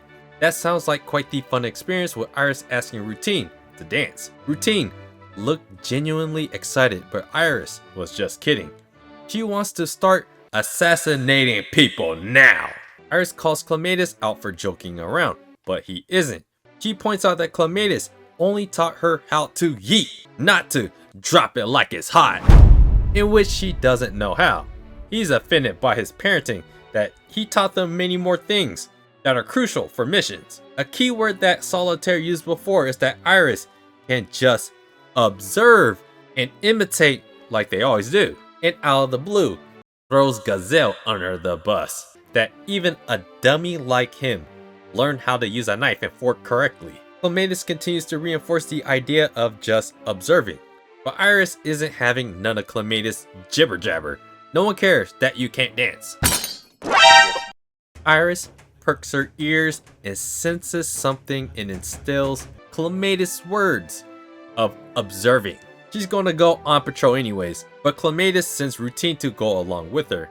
Like what Wolf said before, they're not supposed to act alone. While Routine and Iris go out to investigate something, Gazelle and Clatus have a little heart-to-heart. He might not be the brightest of the bunch, but he has a good head on his shoulders. Clatus questions if he got it all figured out, but Gazelle affirms that he does have it all figured out. We find out that Clatus was the one that saved a bunch of them as orphans from a battlefield way up north, and raised them like they were his own. But the only thing Clatus can do is act like a jackass and say that he just wanted skillful pawns. Rather than being like some kind of sociopath, it could be that this is like Clatus' self-defense mechanism, removing himself from being too attached to his humanity or he'll get hurt emotionally. Or it's the fact that he's just an asshole. Routine asks what Iris heard earlier. Regardless of what Clatus said, she senses someone wanting to cause a huge ruckus. Regardless of what happens at the ball, she's not so sure who it is, but Routine wants to make sure they get good visual confirmation first. Iris begins one of her tics, as that fingernail incident may have led to this. She wants to stop whatever is coming because it can mess up their operation. And who else could it be to foil someone's plans with chaos? That person is Ubel. Megane threatens to put her on a leash, but what the cool kids say these days is the Kaya shock collar. Better start looking for one, Megane. Chapter 141 sets up the fact that all the fighting will happen behind the scenes. Rather than destroy the symbol of peace ball, since his goal is to not do anything at first. But it looks like Ubel is countering that, forcing Iris and Routine to make their own moves, independent of the plan. Ground Logger are introduced and are surveilling the Continental Magic Association. Kanona and Frase seem to be a stalemate. Assumingly, Frase doesn't know who the Shadow Warriors are and continuously puts Kanona on standby, while Kanona, being lineal, wants to act as fast as possible to stop the Shadow Warriors. There's a lot of underlying implications, messages, and undiscovered motivations at play here. Chapter 142 starts to up the excitement by the end, but what happens first with the conversation between Captain Frase and the Emperor means significantly much more in just a few chapters ahead. And so, get ready for Ubel to muck things up. For the first time, we get to see the Emperor actually talk, and it is with Captain Frase. The great mage Siri has requested an audience with your majesty. She brought along quite the entourage, but has the option to respond with a large retinue himself. Frase agrees and will assign Magic Special Forces members to accompany him. Interestingly, the Emperor tells her to take her time. And one more thing, the Emperor shows his suspicions of Frase, as it has been hinted multiple times that she has some mysterious motive behind her actions. He points out that she purposefully kept Dinkin away from being a part of this interaction between the Empire and the Continental Magic Association. Blatantly, he just says she's acting suspiciously, that she is plotting something, and to tell him. We learn that Dinkin already made plans to have himself and Siri to come to an amicable treaty. It would be a great step forward towards a peaceful relationship in an otherwise competitive environment over the regulation and talent of mages and magic. The Emperor is interested in Frase's secret plan. She finally lets it out, and in defiance, actually that is nothing the Emperor has to worry about. She's just an idiot that is doing what Shadow Warrior commanders did that led to their disbandment. Those in power that think they know better without checks and balances. It's kinda odd to see the Emperor pretty much begging his subordinate to tell him her secrets, and her basically being like, please forgive my rudeness. If you wish to take my own life, I beg you wait until after everything is over. Right then and there, I would have been like, Kanona, you're the captain of the ship now. The Emperor is amused by such insolence, but it looks like Frase's importance to the Empire is just too deep and ingrained. Once more, he tries to get her to spill the beans, and that she doesn't need to shoulder the responsibility of protecting the Empire all on her own. Emperor reveals that he's turned a blind eye until this very moment. Both Dinkin and Frase did things on their own to keep the Empire afloat, and did so while being polar opposites in philosophy. Just as he has rewarded Dinkin for his service, he wants to reward Frase as well. But once again, with that insubordinate insolence, she tells him to continue turning that blind eye. What she says here is very telling. Our empire has over 1,000 years of history, and is going to continue until the day that every single person in this world can use magic. That is someone speaking like she's carrying on Flame's legacy, but one that is acting like how all the rogue Shadow Warrior commanders have acted. She leaves as the Emperor has no choice but to ponder over their conversation and not getting Frase to say what her plan is. There may have been hints at this point that the Empire may be declining, but this pretty much confirms it, that the Empire is actually struggling. One of those Frieren motifs pops up again. Frase is still in utter belief in the Empire, and it's hard to believe that it will end.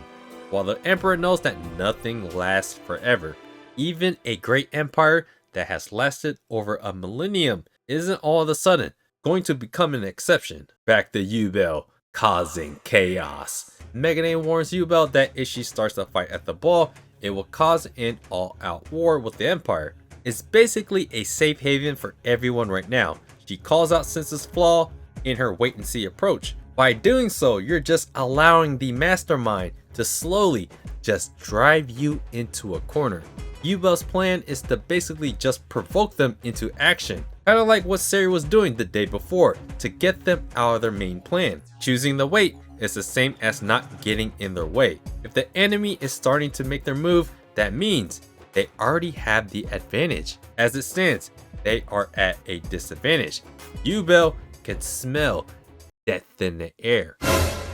Even Megane has to somewhat agree with her, but to make a scene is quite the risk. Sure, their plan is ruined, but it will end up in a big brawl that will likely be the end of many people, including Ubel. Have you not learned, Megane? She's been down to take the L. Given everything Ubel suggested, Megane has rejected every single one. In Ubel's eyes, she's protecting him, while in Land's eyes, his suggestions lead them to not die. They finally make it into a hallway with armored statues and swords to continue discussion. They observe the shields and swords on the armored knights and recognize that they are real swords and shields. They wonder why they would leave such dangerous weapons all out in the open, with Ubel starting to get touchy-feely, leading Megane to grab her wrist. Not only is it dangerous because it's sharp, but you never know if anything could be laced with poison. She was just trying to check the edge, and then Routine pops her head out. That's their cue. Routine made visual confirmation, and now Iris and Routine are ready to do battle. Routine questioned why they got attacked first and how they identified them so quickly. So their mission suddenly becomes to beat it out of them. And they moved really fast that they ended up right on top of both of them. As the battle just begins, Kanona reports that a fight just broke out to Captain Frase, and she is awaiting for orders. Chapter 142 affirmed that Frase does have a secret plan. The Empire is apparently on the decline for whatever reason, maybe even magic related. Frase echoes a similar vision to Flame's about providing magic to the world. Ubel finally got her wish to start up a fight with the Shadow Warriors, with a 2v2 against Routine and Iris. Chapter 143 is an action-packed one, with the chapter cover and second page being colored. We finally get a visual confirmation of how all the characters look, colored in, even though one side is more tinted than the others, because, you know, Shadow Warriors. The cover either made people more suspicious of certain characters, or shut certain fan theories down. Back in the ballroom, Stark and Fern finishes up their dancing and confirms that some of the Shadow Warriors made movement. Gazelle looks like he got up, Wolf is just chatting with Clematis, and Shrit, the redhead, is powering down, or powering up. Excluding that Routine and Iris left earlier, there is still Christ, Werlos, and Lowe unaccounted for. Stark questions if Lowe would even be there. Fern bluntly replies that she did beat her half to death. Scary. They finish up dancing and go back to report to Frieren what they saw. The enemies have finally made their move, so it's finally time for them to make theirs. Frieren's party will go up to meet with Fausch to find out their next moves. Sis reveals that action is about to take place, with Siri finally getting excited for something to happen. As it turns out, Land and Ubel was basically sent to conduct a raid and lead an assault without knowing that they would end up doing so. She states that Ubel and Land actually have an advantage against the warriors. Siri strikingly and cautiously says that they now just have to pray the Shadow Warriors aren't more powerful than they anticipated. Given another panel of Siri genuinely showing worry with sense, observing her mannerisms like she has all day. Back to the fight. Iris already has a body triangle on Ubel, and Routine is right on top of Megane. But you know, it's just drama as the both of them make a quick strike to get them off of them. What an iconic looking pose for a hopeful ship. Routine is apparently Spider-Woman, and Iris throwing some poisonous sticks at Ubel, but a man's gotta do what a man's gotta do, and Megane tanks it for her. Iris is surprised by the mage just simply taking the attack while Routine gets ready for an aerial kick. But Ubel this time passes Megane away with Ubel's staff ready for a headshot, but Routine maneuvers on top of it. Ubel chucks her off of her staff. Land pulls the needle out of his body as if it did anything significant to him. Routine hides behind the column with Ubel waiting for her next move. Back to Kanona and Captain Frase. Kanone explains how they can isolate the area with an anti-perception barrier, but quickly takes it back. A couple of the NPCs were about to enter an area where the battle was happening, but Falch and Clatus have been manipulating people to prevent all the fighting happening out of the public eye. Captain Frase praises their enemies that while the fight may have started, both the Shadow Warriors and the Continental Magic Association have already taken matters into their own hands, decisively and capably. Routine reports back to Clatus, but he is already aware of what's happening. Clatus will now be taking the lead in this fight, with Routine asking for permission to continue fighting. Like the times before, Kanona and Lineo are ready to get involved, but Captain Frase is still waiting to see what else happens. She keeps Kanone and the rest of the Magic Special Forces to be on standby as Clatus allows Routine and Iris to engage. Routine jumps out of nowhere with Ubel taking many swipes at her until Routine pulls out a shield that starts to turn the fight in her favor. She figured out that Ubel can cut walls and the ceiling, but can't for the shield because of that magic imagination block. Ubel senses that Routine is analyzing her because she totally is. Ubel was still able to get past the shield, but barely. Right here, she still believes she still has the advantage. Land continues QQing Iris with her own poison needles. She recognizes that he is a bad matchup for her. He fights underhanded and can exploit her Zoltrack resistance. Plus, poison doesn't work on him. Both of them can react much faster than the typical mage. Like the chapter title, it becomes more about the mind games rather than pure strength. Iris continues breaking down Ubel's abilities as the intuitive type that can react much faster. Land specifically can't cast spell as fast as Ubel, and poison doesn't work with him. It's not like he's showing resistance to the poison either, so she concludes that's not his real body. Land is actually the opposite of Ubel. He's fast because all he does is think. Megane explains that he hoped his tactic would work on a non-mage, but didn't think she would be able to figure him out so quickly. So now, he can just let her go into the good night. Too bad for Megane. I think she likes punishment. She can endure pain and suffering long enough that allows her to stay conscious. Iris is able to break free and take out another poison needle and chucks it at him. He realizes that his defensive magic is just a bit too slow for her and notices that Ubel would be a bad matchup for her. Trying to regroup and rethink, Falch's intel informed them of her resistance to poison and that she goes beyond his expectation. Land is now confronted with what a true Shadow Warrior is capable of. If the battle continues in this manner, a war of attrition will be one that he will lose. Iris's ability to adapt to her opponent is occurring rapidly. That Land protected his neck even though it's not his real body. She may have just found out about one of Land's weak points. The battle then turns to Ubel, who is now on the ropes. With Routine shield and speed, she knocked Ubel back, causing some facial damage. She is surprised at how fast Routine is that her eyes can barely catch up. But her biggest obstacle is that shield. Sorganelle can only work if she sees the entire body, including the clothing. It's something she speculates work the same way for Weirbull. Still, it's the shield that is the obstacle and becomes the one thing we will have to see if she can imagine getting over. For some reason, Ubel always has it in her mind that sacrificing herself is an option, but she doesn't want to disappoint Megane. It's like that one time when they were tied up and jailed.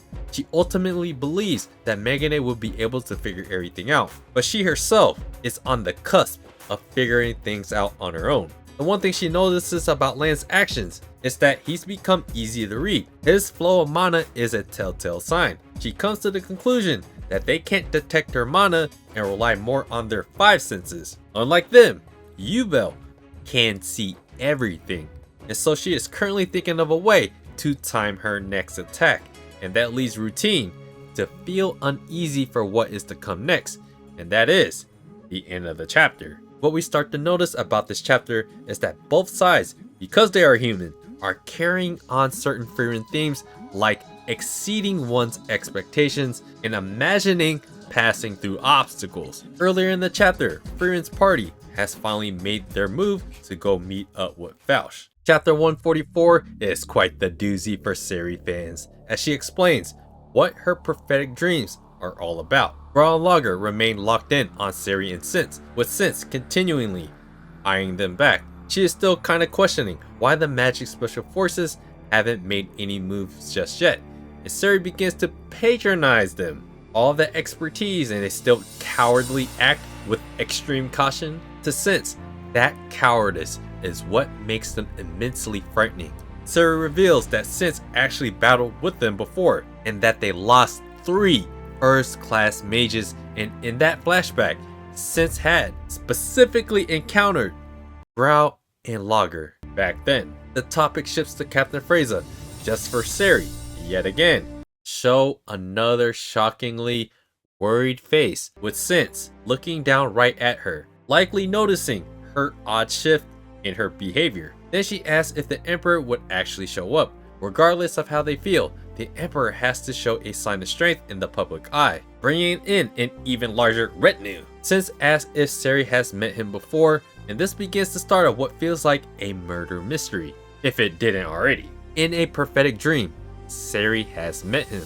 However, she will not tell Sense about it, and it's a huge gamble that could be her ticket to saving herself, or she kinda just dies anyways. This leads us to another scene of the palace with Siri, surprising the Emperor right behind him. He is shocked that Frase would allow someone like an intruder to get the jump on him like this.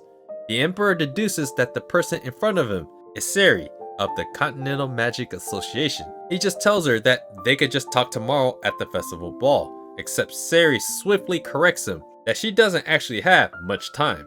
He asks if they can just walk and talk, as long as the discussion doesn't go poorly. The Emperor can't guarantee anything because Frase will probably interfere, except she won't. She's dead. Now, it just depends on how Siri yeeted her. For some reason, buying time was worth a battle to the death for Frase. Looking at Siri's reaction, she must have loved that fight a bit too much. Also, Siri wouldn't mind if Frase overheard their conversation, as it is revealed that they are inside a dream. That's how Siri was able to nonchalantly just access the Emperor. Siri asks how'd he know, but it was a magical item that helped them differentiate between dreams and reality. The colors of the flame changes, and if it is a black flame, it is not his dream, it is Siri's dream.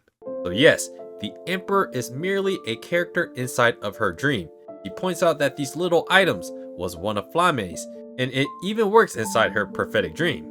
The Emperor seems to believe that she's using magic from mythical times, like a type of clairvoyance. To Siri, it's not really a clairvoyance, it's more like clairvoyance adjacent. He further asks if this encounter will happen in the future.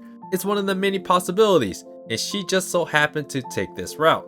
Nevertheless, she feels like this interaction was already a waste. She didn't think the Emperor could be aware that he'd be inside a dream, deeming it a flaw. So if he is aware, it takes away the natural progression that could help her predict her future.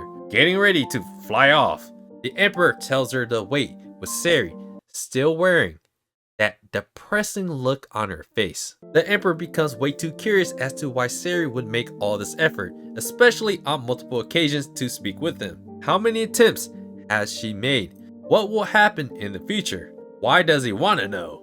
He just spells it all out, that a plot to assassinate the great mage Siri is actually out of his control, but her death would not actually be beneficial to the Empire. Whether it is for the prosperity of the Empire or the Empire's peaceful demise, he wishes to prevent a worse outcome for his people. She continues to ponder over the Emperor's proposition that they can mutually benefit each other if they discuss what can happen next. So if they do exchange information, they can help foil the assassination plot while keeping the Empire alive. It becomes clear to Siri that the Emperor just wants to gain his own intel from Siri first. She calls out the Emperor that the Dream Emperor's consciousness is actually connected to the real one. So he just ends up revealing how his power works. The mental defense that is protecting him was created with the quintessence of their imperial magic. It is the culmination of the Empire's millennium of magical research. In essence, he casted a spell to make sure he doesn't leak info in an imaginary world like the current one. But being connected in some way to the real one, he can have a level of control of what information actually gets out. Siri is surprised that the Emperor would simply say all of that without hesitation. He realizes if they don't negotiate some deal and before he can finish, Siri is ready to just go for it.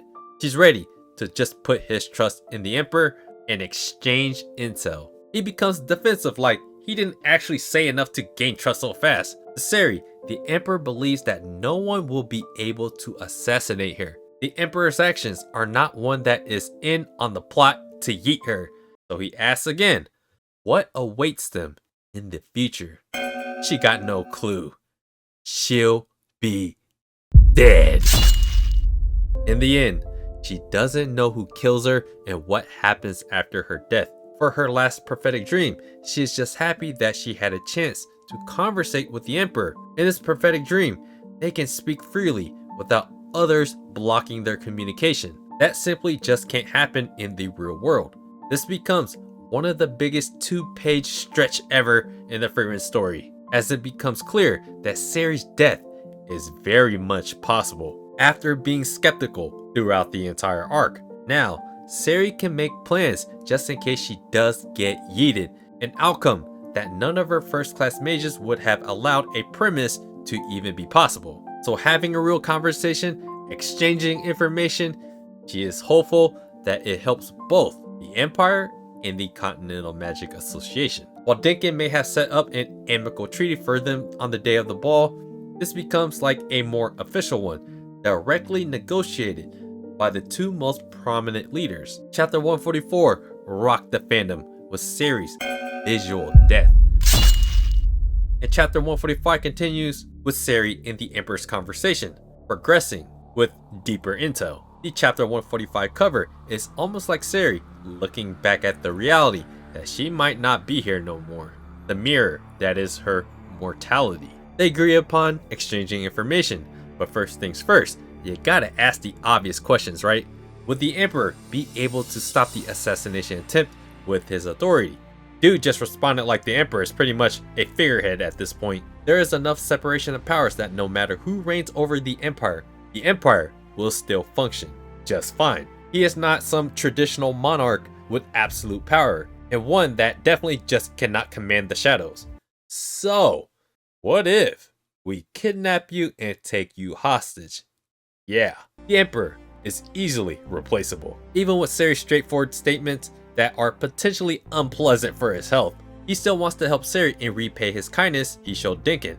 But Siri says she didn't do anything. She did, but she didn't at the same time. Siri moves forward with how the magic of her prophetic dreams work. It's a spell that occasionally allows her to see her future in the form of a dream. The time and length of the dream itself occurs sporadically, and the rate at which it activates is actually very small. Where the limit of the prophetic dream lies is that it ends at the moment of her death, meaning it can't go beyond the lifespan of the casters to see who and how she gets yeeted. Looks like no matter how many prophetic dreams Siri has, it ends at the end of the Foundation Day Festival Ball. All future seeing clairvoyant types of spells are generally imperfect. Siri notes in a flashback that the only one time in human history a prediction turned out to be perfect reality happened with that person, and that person looks like the hero of the South. While it's not really clairvoyance in the traditional sense, it's actually just the combination of many spells put together. That isn't what Siri is doing though. She only has the one prophetic dream spell, and it's something she never saw use for. In many other instances, when first class mages asked for spells, they pretty much cleaned her out of such spells. She is now coming to the grips with her own mortality, and that the prophetic dream spell now becomes very practical because of her death. The Emperor asks if other mages that has clairvoyance could help, but they did. Mages that obtain clairvoyance build a false sense of security and arrogance that grows from thinking that they know the future.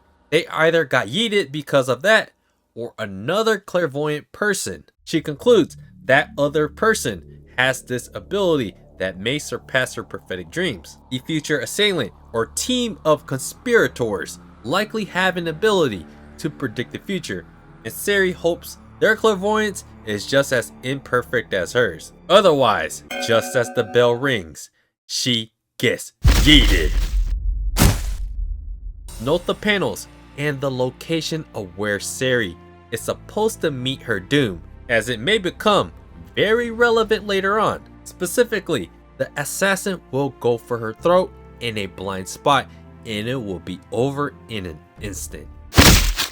Going further, she speculates that since she couldn't detect the assailant's mana, that person is either a warrior or someone whose skills far exceed what should exist in this era. This becomes another huge part of fan theory, as it considers the idea of the time traveling of the Goddess Monument arc being somehow involved. No matter where Siri goes in her dreams, she ends up getting yeeted. Whether she goes to the ball or not, or even go to the Imperial capital, nothing changes.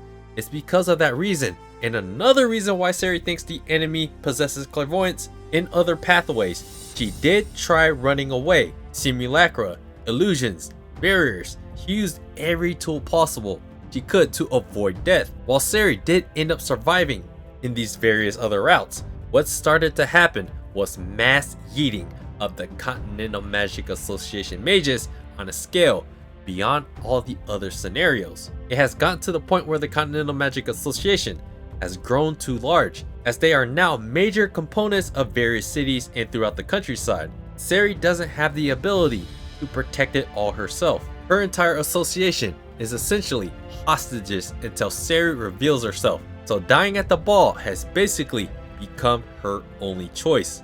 This is all likely why the enemy has clairvoyance, otherwise they wouldn't have been able to set Siri up in such an elaborate way. And so she asked the Emperor if he knows anyone that would be capable of this clairvoyance. Captain Frase would be the only one capable that comes to mind, but it doesn't make sense because she would have used it to benefit the Empire from declining. Siri actually agrees and drops a ton more lore about who this clairvoyant person may be. Clairvoyant spells are actually pretty rare and mostly came from a clan that almost became extinct during the wars in the Southern Lands. Frase's features are those of a Northern Lander. It's very unlikely she came from that clan. With enough of the prophetic dream and clairvoyance talk, she tells the Emperor that they should just come up with a plan to help limit as much casualties as possible for both sides. With Siri's side fully out in the open for the Emperor to digest, he asks what information Siri wants to obtain from him. And that is where Kanehito says, "That will remain a mystery, buddy." Back to the ball, the Emperor enters the room with the larger retinue that leads Siri to make a snide remark. Show off. The chapter ends with what was teased by Irish Routine, Werlos, and Clatus. The unified Empire escape tunnel is being used by Christ and Werlos to sneakily enter the palace, with Falch feeling extremely nervous about what is about to occur. Chapter 145 basically boils down this arc into a murder mystery, and who this clairvoyant person is. Who is this Southern Lander? Is it a warrior or someone that exceeds this era's known limitations? I have a ton of theory videos and a lot of breakdowns just from this chapter, or just involving the prophetic dream. So guys, check that out. But back to the recap. Chapter 146 is the beginning of breaking down the mystery behind Gorilla Dub's character. It also introduces how the legacy of Eisen and Stark is related to Werlos. To Gorilla's surprise, Werlos is just chilling like a homeless villain in a pool of snow melt, as he had to swim to get across the midway point. It's a theme for Gorilla, like most other normal characters that witness the monstrosity of a warrior's strength. Christ complains that Clatus makes him do the riskiest of things, but Werlos stresses that there are some people that might know who he truly is. This brings into account every single question about gorilla we have. He questions if that is even true, as all of Razin's statues and portraits honoring his achievements were all destroyed a long time ago. Nobody remembers you anymore. This gives us a hint of why Gorilla turned a 180 back to just Christ. Sadly, he explains further, like he's self-defeated, that they don't remember, even though you're the hero of this country. Werlos himself seems very unbothered compared to Christ. Moving on, Christ thought it would be a good idea to warm up a fire, but Werlos is already suited up and ready to deliver a palace surprise. Yet again, Christ is in awe of how durable Werlos is. This situation reminds you of someone, right? He tries to explain that it is normal for a warrior, but Christ defiantly disagrees with that assessment to Werlos' eventual agreement. He ends up calling out Werlos for saying everything is normal a lot. This is where it starts to get very compelling as it pertains to the Stark connection. Werlos' old friend that had the same habit of saying everything is normal is Eisen. Yes, that Eisen. Razin starts explaining this lesson that he thought he was special as the strongest warrior until Eisen showed up. He learned from him that pride and fearlessness can be weaponized and taken advantage of as a weakness. Because of Eisen's fear, it's why Werlos himself got to survive this long. In another flashback, he is seen fighting the greater demon Revale, the bloody god of war, the strongest warrior in the demon ranks. While he was fighting him and others that made him knock on death's door, his once timid friend's words kept him calm. His words of being normal is like normalizing the incredible. Christ, it always seemed like Werlos was looking for a good place to die, like an honorable death suitable for a warrior. Like elves, but only a fraction of it. 8 years of them knowing each other isn't that long to him, but it certainly seemed that way to Christ, so how can he deny Christ's perspective? Still, this is what Werlos has decided to call himself. If there was a guy that could defeat him, Eisen would have been the one, because he was the strongest warrior. That rung true until Father Time took them both out of their prime, which shifts the conversation to Reve.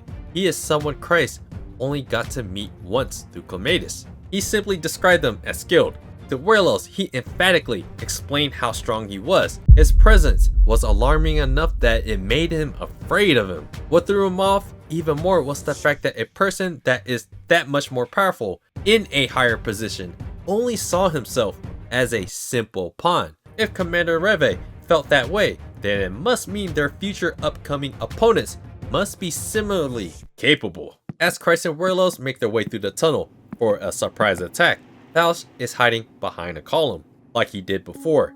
After he explained just how powerful Reve is on the flip side, Faust sensed a similar fear in Werlos because he almost felt like a demon general, even describing him as a monster, questioning how many people did he yeet. There's just no way Faust can allow him to get into the palace. He confirms that this tunnel is indeed an escape route from the unified empire, confirmed by an old blueprint that he found in Serie's collection. What's interesting about the inner dialogue here is that Faust says that he made the right choice of securing this location. Does securing mean he already has a plan to stop whatever is supposed to come through the escape tunnel? Recollecting when Iris and Routine was exploring the tunnel before, he thought it was just reconnaissance.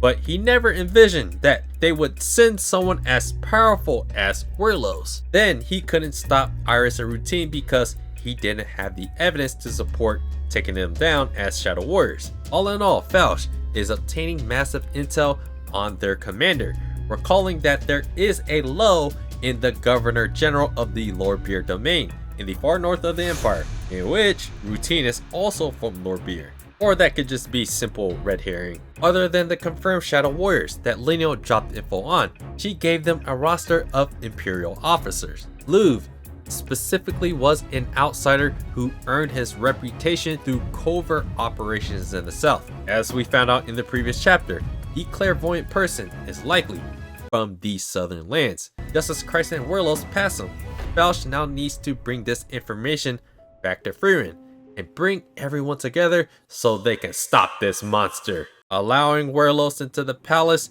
screams doom for their chances of protecting Siri. Unfortunately for Faust, Werlos hears him breathing. Christ assumes it's probably just Wolf, but Werlos is not convinced. He sensed a human heartbeat speeding up. It's definitely the enemy. Fausch loads up and gets ready to teleport himself out, but Werlos is constantly warning him not to do anything or he'll yeet him. Fausch does it anyway, and that leads to... he did warn him. One-armed Fausch is grateful that Werlos is still allowing him to live, even saying he's a lot more reasonable than he expected. Chapter 146 was able to break down the crux of Guerrilla Warrior's sudden turn from a memorable hero to just a shadow, with Werlos being that unfortunate contrast of being forgotten. With the Razin connection to Aizen, it clearly sets up Stark to be the one to help take down Werlos. Fausch finding out that Reve is likely the commander in the Southern Lands and somehow involved, he is hopeful to bring this intel back to Frieren and the others, but it currently seems just a little bit too late. Chapter 147 is the very last chapter before another lengthy hiatus. Everyone wishes Yamada Kanehito and Abe Tsukasa well. Just as Flamme gave the gift of magic to the world, they certainly gave us a gift in the Frieren story. This chapter is another incredibly revealing one that just opens up more questions and unlocking more compelling mysteries from Commander Reve's perspective. Another great colored cover that features a Commander Lowe, a younger Lowe, Himo, and Frieren's party. The first page is also colored, and it is one that summarizes everything that is currently taking place. Commander Lowe's servant comes out with Reve dropping the classic villain line of, "It's all going according to plan." Ubel is still in a struggle against routine. Land is keeping Iris at bay. One-armed Fausch is probably being interrogated by Werlos and Christ. And then we get a panel of Frieren's party, likely heading to wherever they are supposed to meet Fausch at, or if they already met up. Commander Reve starts to get symbolic with his servant about the evening star. It reminds him of his hometown in the Southern Lands. They would often gaze upon the night sky. Out of nowhere, his servant just drops Lowe's real name of Helt. This conversation almost mirrors the one that Captain Frase had with the Emperor and displays the one flaw both had. Both Frase and Lowe felt the need to shoulder the burden on their own, with the servant saying he failed him as a master. Commander Reve denies that and tells him not to call him by that name. The servant is insistent that this might be their last time together, which is why Lowe is the Governor General of the Lordbeard domain and his master is just his servant, his old man. Neither of their identities nor achievements will ever be recorded because that is the Shadow Warrior life. What they are trying to do can't even be called an achievement. Commander Reve gives even more insight into their goals of eliminating all magic from the world. Humanity and demons alike will lose their mana and we will be rid of magic. The laws of the world, rewritten in the time of myth, shall return to how they once were. These statements here can be dissected in many different ways, like the time traveling incident before with Frieren in the Goddess Monument arc. Did someone go back in time to change the future? Here, we have a backstory flashback of why Helt feels the way he feels about magic. Back in the Southern Lands, magic has been the cause of each and every upheaval in his life. One of Helt's earliest memories was his brother dying protecting him from a stray Zoltrak spell. Many spells flew down from the sky, but it only took one to take his sibling. In the Southern Lands, where he was born, the demon sphere of influence was less of a problem than further north, meaning that most of the warring was occurring only between humans. Magic was a weapon. Magic is a weapon. People just randomly dying from being caught in the crossfires from some other random battle was a lot more common. This could happen to anyone, and the second time Helt experienced magic was another traumatizing one, as a large nuke-like blast disintegrated his hometown. There was almost nothing but rubble, and his parents' bodies weren't even left behind, except some actually were, but the adults were not going to show that to children like himself. The crazy thing is the fact that his village blowing up was just collateral damage. In one of the most insightful single panels of the Great Mage Midas, Helt's words describe that magic in the Southern Lands were no longer in the control of humans, implying it was Minas and potentially other non-humans that have it. A village gone, family gone, war devastating everyone in the southern lands. Help could do nothing but stand back, literally soak in his misery for hours or even days. Others try to snap him back to reality, but this shocking experience can leave any normal person frozen in time. All the adults left with Help still just standing there until he looked and laid his eyes on a fallen statue of Himmel the Hero. It's the same Himmel the Hero from the stories his parents would read to him about. They are stories that any child could be inspired by and want to be like. After standing for so long, he tried to lift up the statue because the statue meant something to him. Although there wasn't any real practicality behind lifting up the statue, that statue was a symbol of a hero that brought peace to the world. He didn't deserve to stay fallen in this misery. Help says that Himmel the Hero would have never stood about aimlessly. That is when a hero arrives quite a bit late. That guy will become Help's master, and by sheer coincidence, this tragedy is what brought them together. That man asked if he likes Himmel the Hero because Himmel was the same guy that inspired him to become a warrior to protect the southern lands. He couldn't help but apologize and won't ask for any forgiveness, allowing the child to put the burden of blame onto him instead. Help just stares at him for a bit. Unexpectedly, he tells his future master that he was likely somewhere far away, protecting other people. You can't blame him for that. It's kinda odd hearing this kind of mature statement coming from a child. He notices that this warrior was an actual friend of his dad's and remembers seeing him multiple times before. Everything that Help feels, he is for sure his future master feels the same way, with the warrior basically saying that children shouldn't have to experience this and shouldn't have to look life in this way. His master's name is Lowe. Later on, we find out that Lowe was the strongest warrior in the southern lands. He survived many battles and was praised for being a victor for each and every one. But here comes the irony. Since the southern lands was warring in many places at the same time, he just couldn't be everywhere at once. That was the one major flaw, when it is only one person that can help stop whatever chaos is brewing. It is very reminiscent of Siri's prophetic dream, where she ran away. She can't protect all the cities and the countryside without the help of her Continental Magic Association mages. So no matter how strong one gets, that one person is singular. In Help's perspective, Lowe was still determined and driven to do something. In the final page of chapter 147, Lowe describes this place as hell. He used to believe that one day that some hero would show up and bring peace to the southern lands.